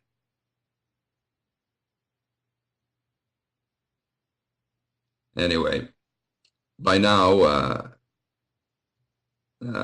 ordinarily, Bill and his bride would have gotten their own home, but they're both too broke, having to pay off their student loans. Plus, in addition to having to pay rent, which amounts to the same as paying a mortgage nowadays, all that money being pissed away, and they won't have anything to show for it. They get thrown out of that apartment anytime, for any reason. And all that money that they pissed away, which should have been paying toward a home, but they couldn't get the down payment, it's just wasted. It's just thrown away. But in the meantime, not only are they paying, their high rent, they've got, of course, the phone bill, outrageous car payments, because cars now are twice the price that they were just 10 years ago. Twice the price that they were just 10 years ago. And that's an average car. So they've got, again, phone bill, car payments, excise tax, income tax, auto insurance, health insurance. The companies provide limited health care coverage. They have to pay a premium. And then when they go to the doctor, they still have to pay, the co-payment. They're paying all that money out for insurance, and they still have to pay a goddamn co-payment. Insurance doesn't even fully cover the damn doctor visit. Because their lease doesn't cover any utilities, they also have to pay the electric bill, the heat bill, the water bill, the cable bill, the gas bill for their stove. Of course, we have to add to this, their grocery bills, outrageously high grocery bills. I was just talking with some friends yesterday and, saying how they, we've noticed just in the past month or so, the cost of groceries has significantly gone up. Sometimes they don't raise the price. They just cut back on the amount that they're giving you in the can or in the bag, or, But nevertheless, it's very noticeable. One of the reasons is the summer's coming up. They want to really exploit people. Gas is going up again. It's approaching $4 again, and will be unquestionably in the next month or so. It'll be up over $4 a friggin' gallon again. That's predictable. So, grocery bills are soaring. They've got babysitter and daycare costs. Then there's the daily supplies they need, such as toothpaste, toilet paper, shampoo, soap, gasoline. Bill would like to take his wife out to eat on occasion, but, forget that. After paying all their bills off and buying their daily necessities, they've got nothing left. They're working their ass off and have no money for any leisure activities. Oh, that makes it worth all the while, doesn't it? Well, all the effort, all the time. Busted his ass, 18 years of his life, and nothing to show for it until he can pass that test, if he passes that test. More and more people today, just like was the case with me years ago, say screw it. They throw their arms up in despair, and they say screw it. By the way, sorry, I'm getting behind on my emails. I've had several people, requesting notes. I try to slip a few in here and there when I can. I'm hoping later today to have some time. I'll catch up. One person asked me, how to pull off the balance transfer thing. In a nutshell, here's what you do. Don't say you heard it from me. Oh, I don't give a shit. Anyway, here's what you do. You got to make sure you have good credit. If your credit's screwed up, do whatever you can, to restore it. You have to have good credit. But here's what you do. After you graduate, of course, you got this huge bill now, and you don't land the job you were hoping for. This happens to many, many people. They can't afford the goddamn student loans, and they tell you that you can't get rid of them even if you file bankruptcy. What a crock of shit that is.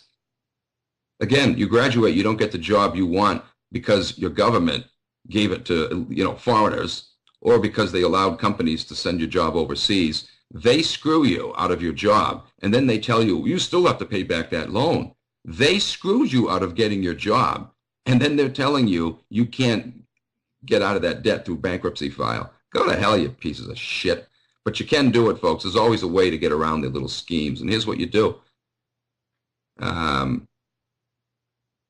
You make sure your credit is good, and pay off a few of the student loan bills, to make it look good.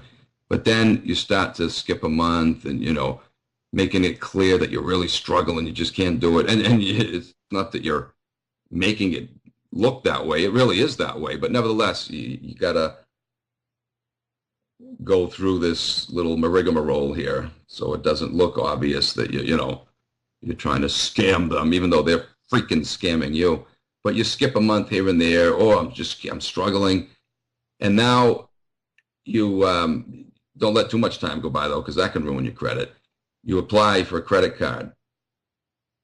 You try to get the maximum that they'll allot you, the maximum credit they'll extend to you. In fact, really what you want to do actually is apply for the credit cards first, and then after you get enough credit, that will cover your student loans, then you start defaulting on your payments. Don't do that before you, apply for the credit cards.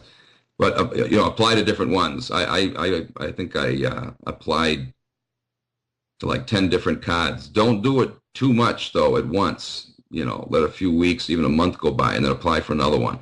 The whole process will take about 8 months to a year. You can't do it, overnight. If you apply for 10 cards in one day, even if you have good credit, they're going to shut you down. They're going to see something's wrong here. Why is he applying? You know what I mean? So apply for one. They might extend to you $3,000 or maybe $10,000 credit. There you go. If you owe, $60,000, let's say, you're already 1/6 of the way there. And I'll explain how that works in a minute. You want to get as much credit extended to you as you can. Then you apply to another one a month later. All the while, you got to still be making your student loan payments. Don't start defaulting yet. That'll screw your credit up. So, you wait a few weeks, a month, apply for another card, um, hoping you'll get another $5,000 or $10,000. Now you're $20,000. That's 1/3 of what you owe. You're really getting there now. Don't use those credit cards. Don't charge anything on them. Just get them. Wait a few more weeks, a month, apply for another card. They'll probably extend you another $10,000 credit. Now you got half your student loan that's going to be paid for. Another month again. Keep doing this until you can get enough credit so that it'll cover all of your loans, or at least most of them anyway. Even if you wind up owing 5 or 10 beyond that, that's certainly much more in your reach. You can swing that.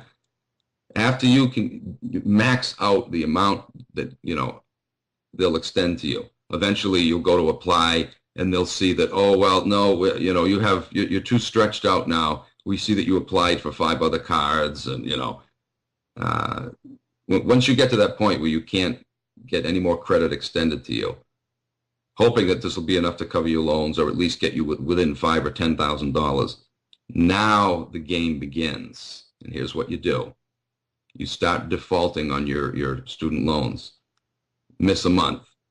Then, next month you'll pay it. But then the next month you'll skip it again. It's showing that, oh, he's struggling, You can always look back and say, yeah, I tried. See, 1 month I just couldn't swing it. I tried the next month, and I was having a very difficult time.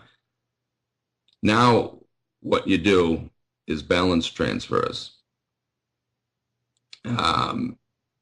You call, one of your credit card companies, and you tell them you want to transfer the full credit of $10,000 onto your student loan. Instantly, right there over the phone, they'll do it. Bang. There's $10,000 that you can write off right there. Wait a couple weeks and call another one of your credit card companies. In fact, again, the order that you should do this in, don't default yet, because that will, screw up your credit. Do the balance transfers first. I'm tired. I'm trying to remember the order I did this in. Sorry. Yeah, you start doing the balance transfers first. In the meantime, you got to be paying your student loan. Don't default yet. Wait a few weeks and do another balance transfer with another card. All the while, your credit has to be solid. You're not defaulting yet. A few more weeks, do the same thing. Transfer the full balance over to your student loans. So within a few months or so, now you're done. You got it. The whole thing's paid off. You've done all these balance transfers. And that's when you start now defaulting, After you've got them paid off, maybe pay 1 or 2 months after that, and then you start defaulting. Skip a month, make a payment, skip another month. And after a few months of doing that, 3 or 4 months, now it's time to file. Now you go see your bankruptcy lawyer, and guess what? Your student loan is now going to be excused through the bankruptcy file. Otherwise, no, there's no way to get rid of it. They'll never tell you this. Only the few selected insiders are told this, the little buddies, the little ass kissers. They got loopholes like that for them. But they'll never tell you unless you figure it out yourself. They'll never tell you. Or unless somebody else, lets you in on it that tried it and it worked. I'm sure there's other ways too, but, that's the one I came up with. I remember joking about this. I never intended to do this. I thought I was actually going to get the job I was going to school for and wouldn't have a problem. But I came up with this idea while I was still going to school. Because I remember them saying, you still have to pay, you have to sign these promissory notes. You still got to pay even if your education doesn't meet your career objectives, And I remember thinking to myself, wait a minute, I bet you can get rid of that loan. Just, I thought of the balance transfer thing. So one day, I said it as a joke. We were at the class that you have to take at the beginning of every school year, reminding you got to pay your loans regardless, and you can't get out of these loans filing bankruptcy. So I remember the financial aid officer, talking to us about that. And suddenly I yelled out in class, I'm like, actually, you can get rid of your student loans by filing bankruptcy. And everyone's looking over, really? How? Financial aid officers looking at me, puzzled, probably aware of this and hoping I wasn't aware of it. Once I told them, about the balance transfer thing, everybody started laughing. They're like, "Hey, yeah, that's good to know. We'll remember that."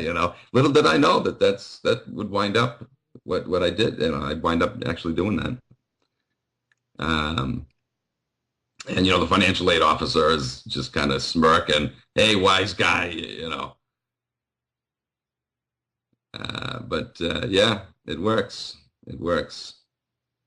Anyway, but here's Bill. Bill's trying to play by the rules. Bill's trying to operate within the system, and yet the system is screwing him.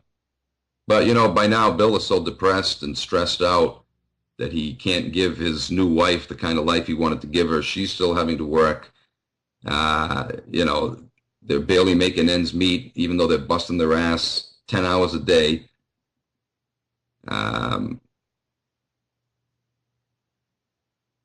Bill probably is on, Prozac or Zoloft or some other depression medication by now. That's good for the system because not only is it making them fat wads of cash, but it's making Bill much more passive and compliant so that he will accept his servitude.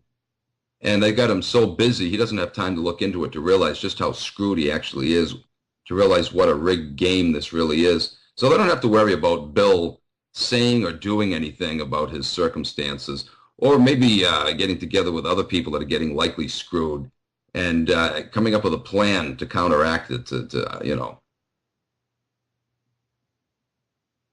They got Bill totally dumbed down, doped up, and that's going to ensure that Bill's going to remain a slave, always operating within these limited parameters, never having anything to show for it, assuring that they're going to exploit him the rest of his life, always trampling him underfoot.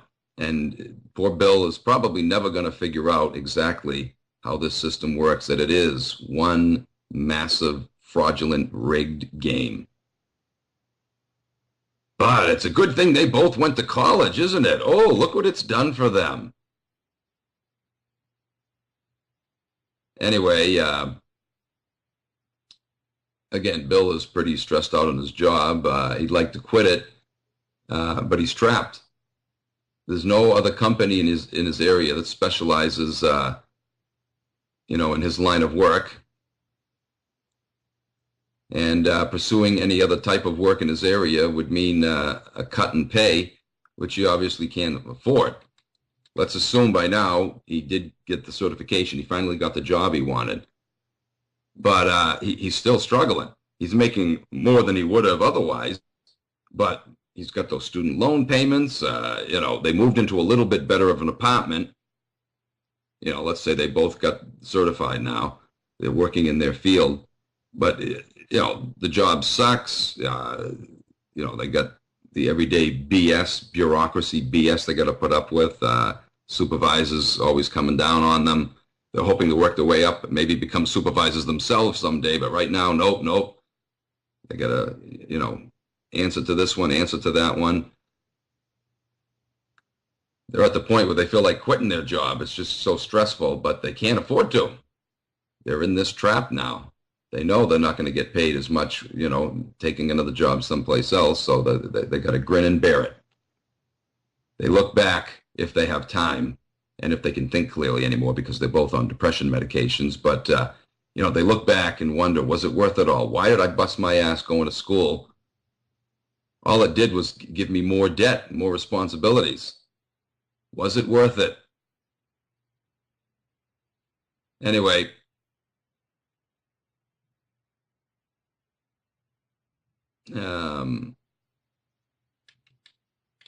so let's look at what else Bill and his new wife face here. Every day on the job, Bill and his wife both are being monitored constantly.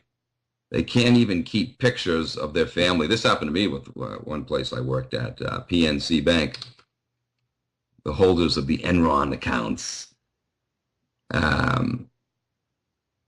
One day the supervisor came in. It wasn't her idea. she had the wonderful responsibility of informing her workers that she, got along with, she liked, and didn't want to have to tell them this, but she had to because corporate ordered her to do so. They come up with these bullshit policies and then put the burden on the local supervisor to inform the employees to, that they got to uphold this policy now. She told everybody you have to take pictures off your desks and off your walls of your cubicles, of your family, your wife, your kids, your husband, whatever. You can't have them on, in your workplace anymore. It's unprofessional looking. Can you friggin' believe that horse shit?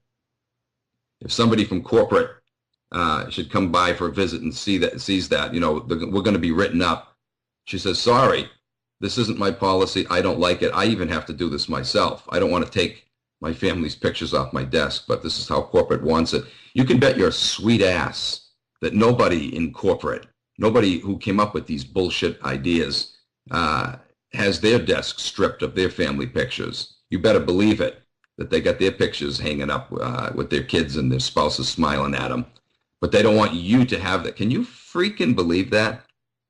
The real reason is they probably think it's a distraction. You might, for maybe 5 seconds every hour, glance at that picture for a moment and wonder why the fuck you're wasting your life away in this piss hole for nothing, being taken away from your family. No, they don't want that. They want your attention totally on the job so they can get the maximum work out of you for the minimum amount of pay that they're giving you. Can you believe this shit? So this is what Bill and his wife have to face every day.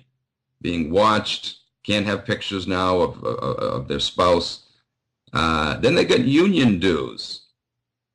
Even if you don't want to belong to the union, that's fine. You don't have to be a member, but you still got to pay the union dues anyway. And boy, have they gone through the roof too. Unions. Well, we know who runs those, don't we? Can you believe it, folks? Again, the original purpose of the union was supposed to be to protect your rights, protect a company from abusing you, and to ensure that they were paying you a fair wage for your work. And yet today, the unions themselves are oppressive. The unions are sucking your pockets dry. Just like banks were originally intended, supposedly, to protect your money from thieves. Yet today, the banks are the real thieves, taking your money all the friggin' time. This is what happens, once again, when you allow these tribal son of a bitches to run things. Bill, again, has to take training classes, as I said before. It's not enough that so many hours a day are taken away from your spouse. You can't even have pictures hanging up in your cubicle of them anymore. Now you got to go right from your place of work. You can't even go right home anymore. You got to go to classes. Some companies are constantly requiring you to take classes. Some companies it's once, every couple of years. Other companies, no, you got to go, once a month, twice a month. Constantly taking evening classes,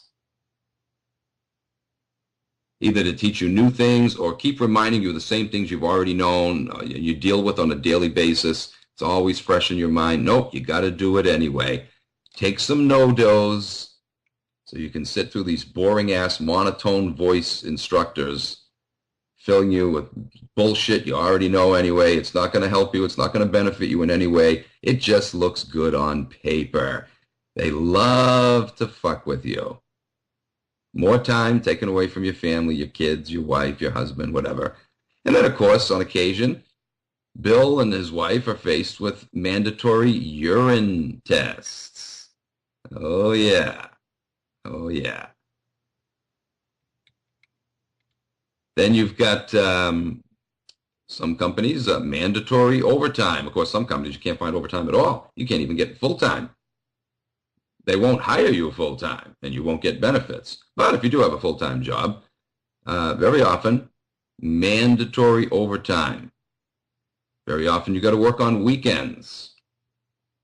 You're going to love this one. Some of you might already be familiar with this, but and I don't know if this is the case everywhere, but here in New England, if you work at a hospital, parking is very limited in the cities, right? So you have to park in the parking garages.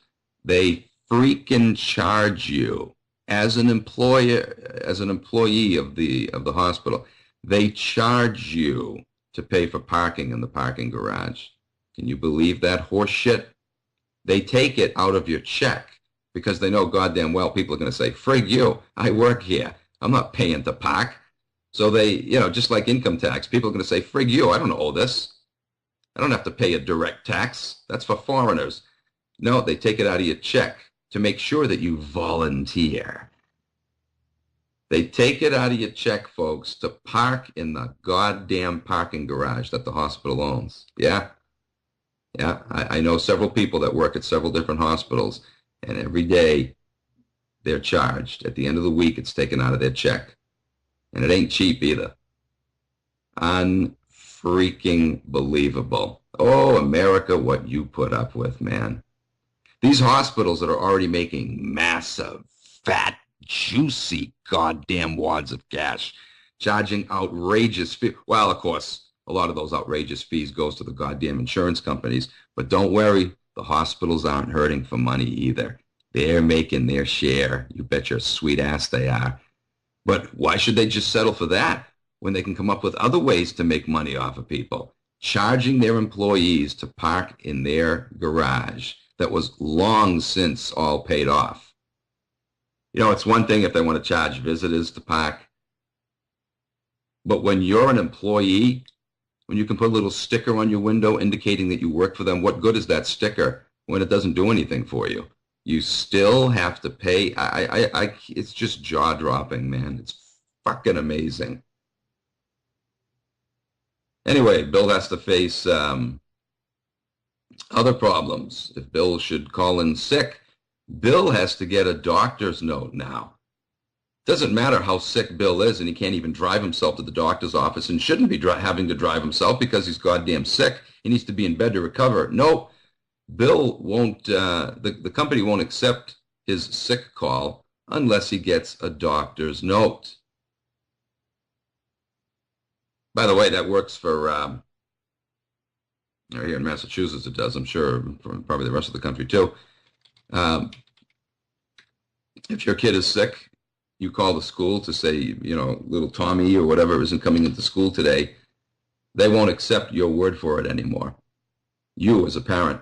You have no merit anymore. Your word is dog meat. You got to take your kid, excuse me, you got to take your kid to the doctor and get a doctor's note. And that's not if you call in, sick for your kid the second day. No, the first day. You got to get a doctor's note. Unbelievable. Or it will be considered an unexcused absence. And then, you get so many of those, and now the kid's up for discipline. They can suspend you, or suspend your kid. It's unbelievable, man. Your tax dollars pay for this bullshit, and yet they subject you to all this crap. So now, mommy and daddy are both working all these jobs, in a lot of cases overtime, and they got to take these evening classes. But now they got to deal with the wrestling match at the school. To take care of these unexcused absences. How are we going to fix this? I wasn't able to get my kid to the doctor, and now they're saying that they're going to suspend my kid from school. Look at the stress. Unneeded, unnecessary. It's all bullshit. They got you running around like a chicken with its goddamn head cut off.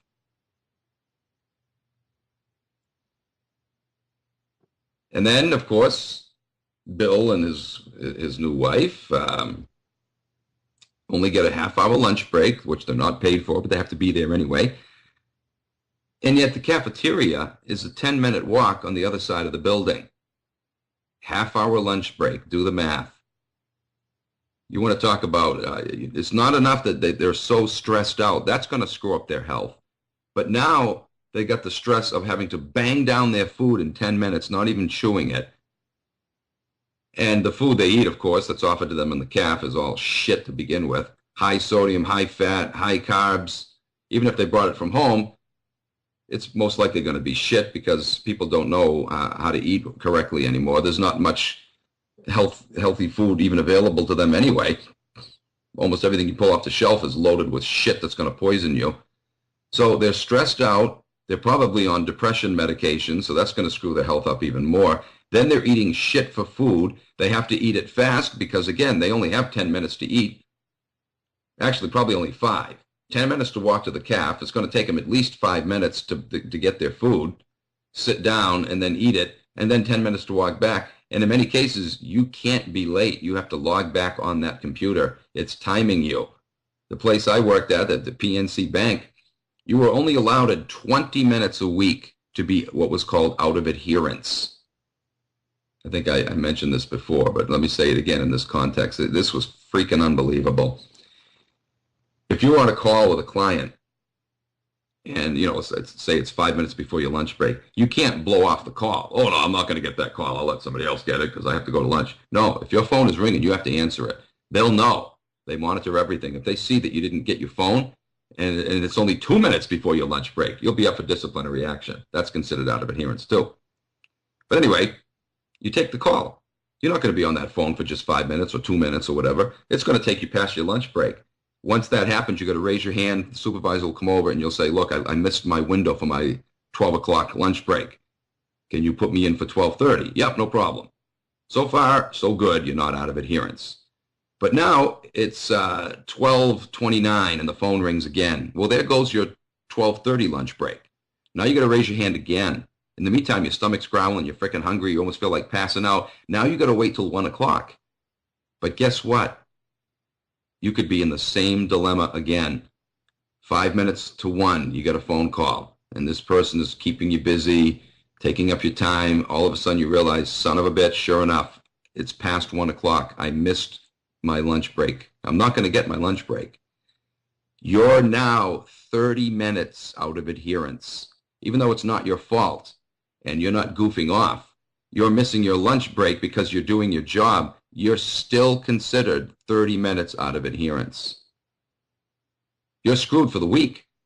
If that same thing happens tomorrow, now you're going to be an hour. You're really going to be looking bad. Even though that scenario probably didn't happen very often, but the idea is it could.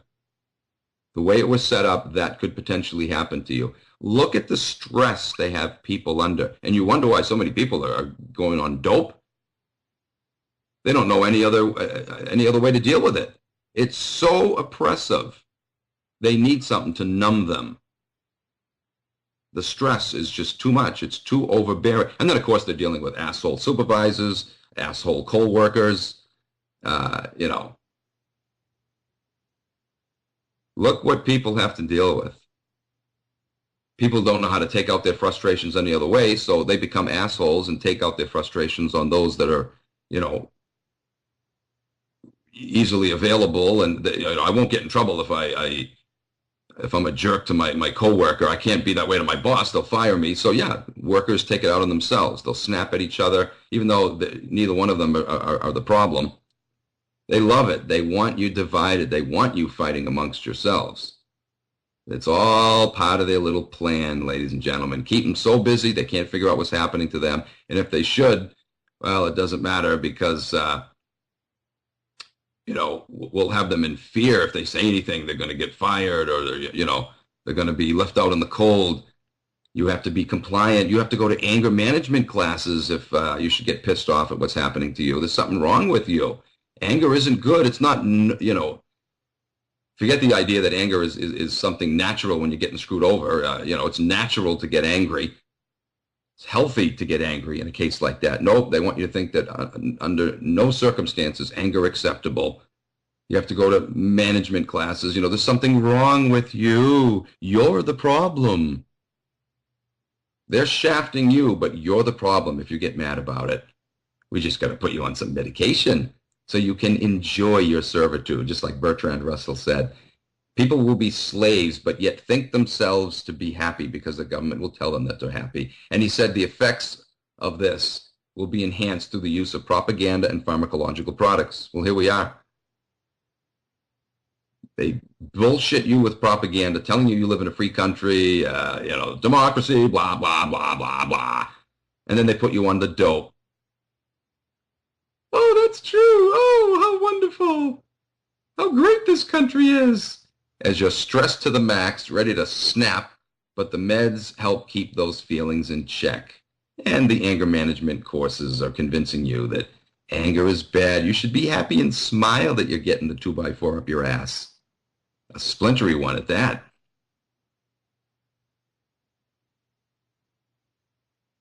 Anyway, in addition to all this, Bill and his wife every day are faced with being watched by, surveillance cameras out in the parking lot and the corridors. Even when you're at your desk or at your cubicle, you go into the bathroom a lot of times. There's two-way mirrors. They're watching you in the bathroom.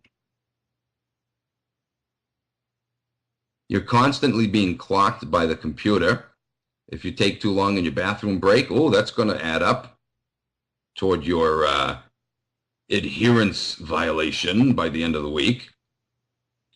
This PNC Bank, you were reviewed by your supervisor, by your direct supervisor. Then a guy, on the other side of the building where the corporate offices are, he was monitoring you. And then the local Federal Reserve Bank in Boston also had all of this data sent to them. They would review you as well. So every month you had 3 reviews. You had to make sure you were maximally kissing ass and, hoping that you wouldn't be out of adherence because you had to skip your lunch break. Look at the pressure people are under. And yet you always had to be smiling on the job. Oh, and I love this one too. They would tell you things you couldn't say. The list was so long and you were so afraid that, for example, when you hung up with a customer, you couldn't say, bye-bye. That's common for people to do. It's you almost don't even have to think about it. It just comes out, It might not sound professional, but who gives a shit? Sometimes customers like that. They see that you're not a robot, you're a person. You talk to them like you would a friend. Oh, bye-bye. Hey, take it easy. Take care. Nope, you couldn't say anything like that. Have a good one. Nope. Thank you for calling. Have a good day. I think you were allowed that. But, and then they would turn around after giving you a list of things you couldn't say. And believe me, it was 1.5 miles long. After giving you this list, they would say, oh, now, don't get us wrong. We want you to bring your own personality into this. Are you kidding me? They just stripped you of your personality. How can you bring your personality into it when they've told you so many things you can't say? And it's absolutely incredible. So people are in fear that they're going to slip up and say one of those common expressions that they always do when they talk to people on the phone, because they listen in. They record all your calls. Look at the pressure. So you're so afraid you're going to slip up. Oh, shit, I said bye-bye. They're going to mention that in your weekly review on Friday. Web surfing, of course, is constantly monitored, even during break time. If you accidentally left your computer on for a minute and had to run, across, to the fax machine or something, you're going to be gone for maybe 5 minutes.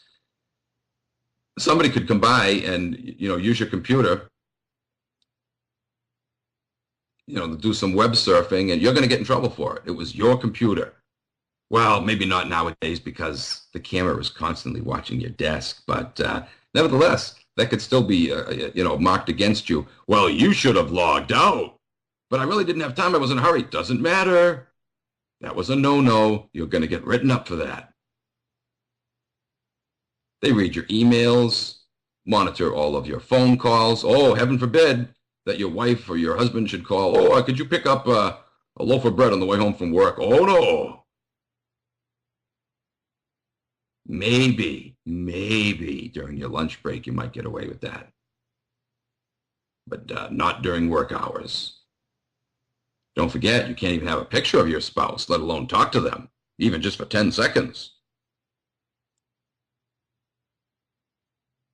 In many places of employment now, you can't even wear a politically incorrect T-shirt. You can get disciplined for that. Oh, that happened a lot under Bushy Boy, particularly. Remember that? People were getting called out, threatened to be fired, in some cases were fired. And then, of course, coupled together with all of that, Bill and his wife are constantly under the stress of layoff threats. There's always whisperings that at any given moment you could lose your job. You think it's secure, you think you're going to have it for years to come, and you find out, son of a bitch, just like that, boom, at the drop of a dime. They're going to lower the anvil on your head. And in a lot of cases,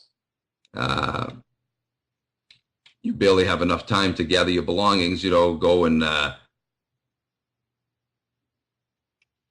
get your stuff out of the locker because you're going to be escorted out of the building by security guards. And then, I've seen this happen, after the security guards turn around, having escorted you out of the building, they find that the door is slammed on them too. Oh, by the way, yeah, we're letting you go too. Bye-bye. Thanks for escorting these employees out of the building. Now you're done too. They don't tell them that until they're out in the parking lot. I know of this happening. I saw it once personally, and I've had several people tell me they saw the same thing. And this is after you trained your replacement. Oh, no, nothing to fear. We just want you to train some new people. We want them to be familiar. We might have to hire a few new people. And all the while, you're training your replacement. God damn them to hell, man. Anyway, because of all this stress,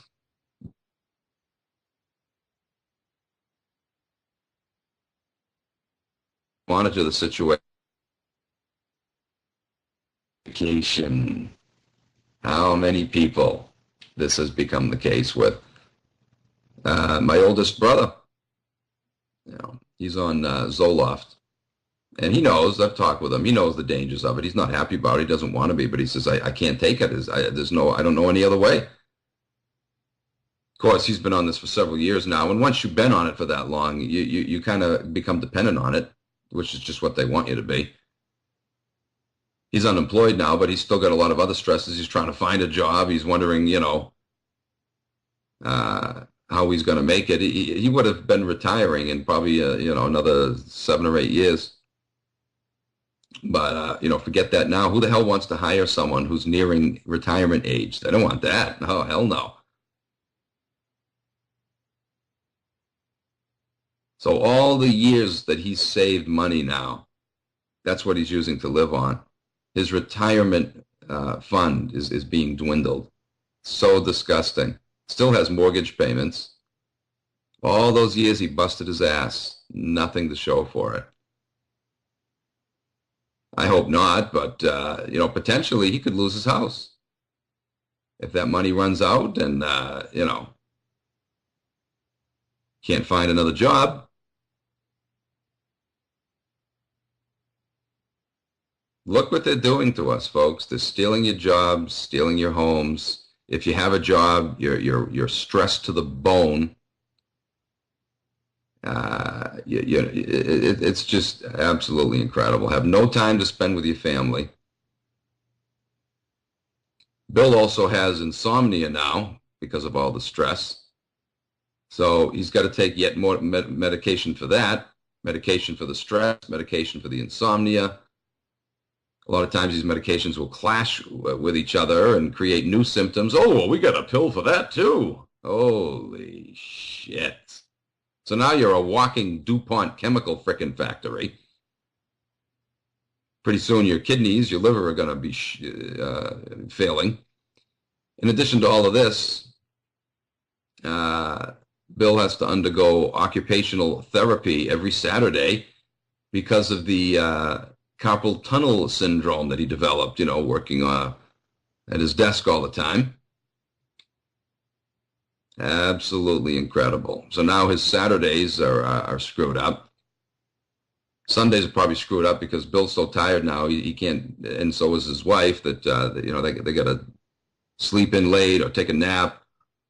But then a lot of times, the kids are coming in the bedroom, waking them up, so they can't really even do that. The kids want to go places, so now they're dead tired, half zombified, not only from lack of sleep, but the medications make them tired too.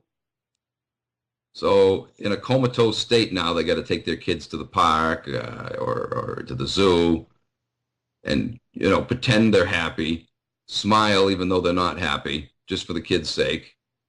Holy shit. This is the life they've created for us, folks. This is the life we've put up with. And because we put up with it for so long, it's only going to continue to get worse. After all, that's been the trend all along, hasn't it? Upping the ante year after year. increasing the gap between wages and the cost of living, wider and wider and wider. I was talking with a friend yesterday about, how the price of cars has soared through the roof in just the past 10 years. A car today is twice what it was just 10 years ago. Gas is twice what it was 10 years ago. More than twice. Gas was like $1.60 or something, in the early 2000s.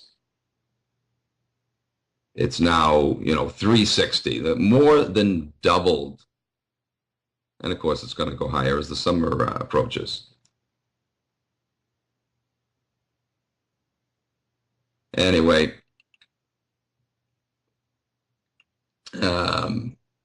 Bertrand Russell in his The Impact of Science on Society, written way back in 1953, made it clear that Bill's and his wife's situation, and indeed the situation with all working class people today, was planned this way. Listen to what he said.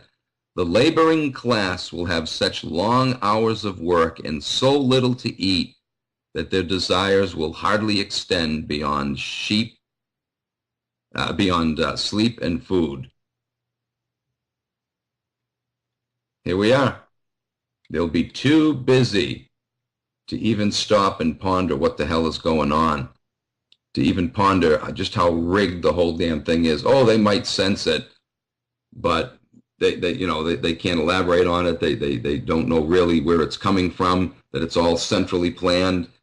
They can't see the big picture, that the fact that people are losing their homes and their jobs is all part of the same agenda. The fact that you got so many illegals coming over here taking their jobs, don't have time or even the mental wherewithal anymore because they're on so many frickin' medications, don't have the time or the mental capacity to figure it out. Nor do they have the fortitude to stand up and say and do anything about it.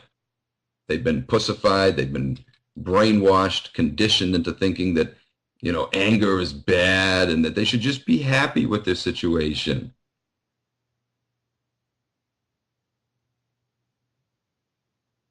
It's all about control, ladies and gentlemen. Again, keep people so busy, they don't have any clue, they have no idea what's being done to them. Welcome to the rat race.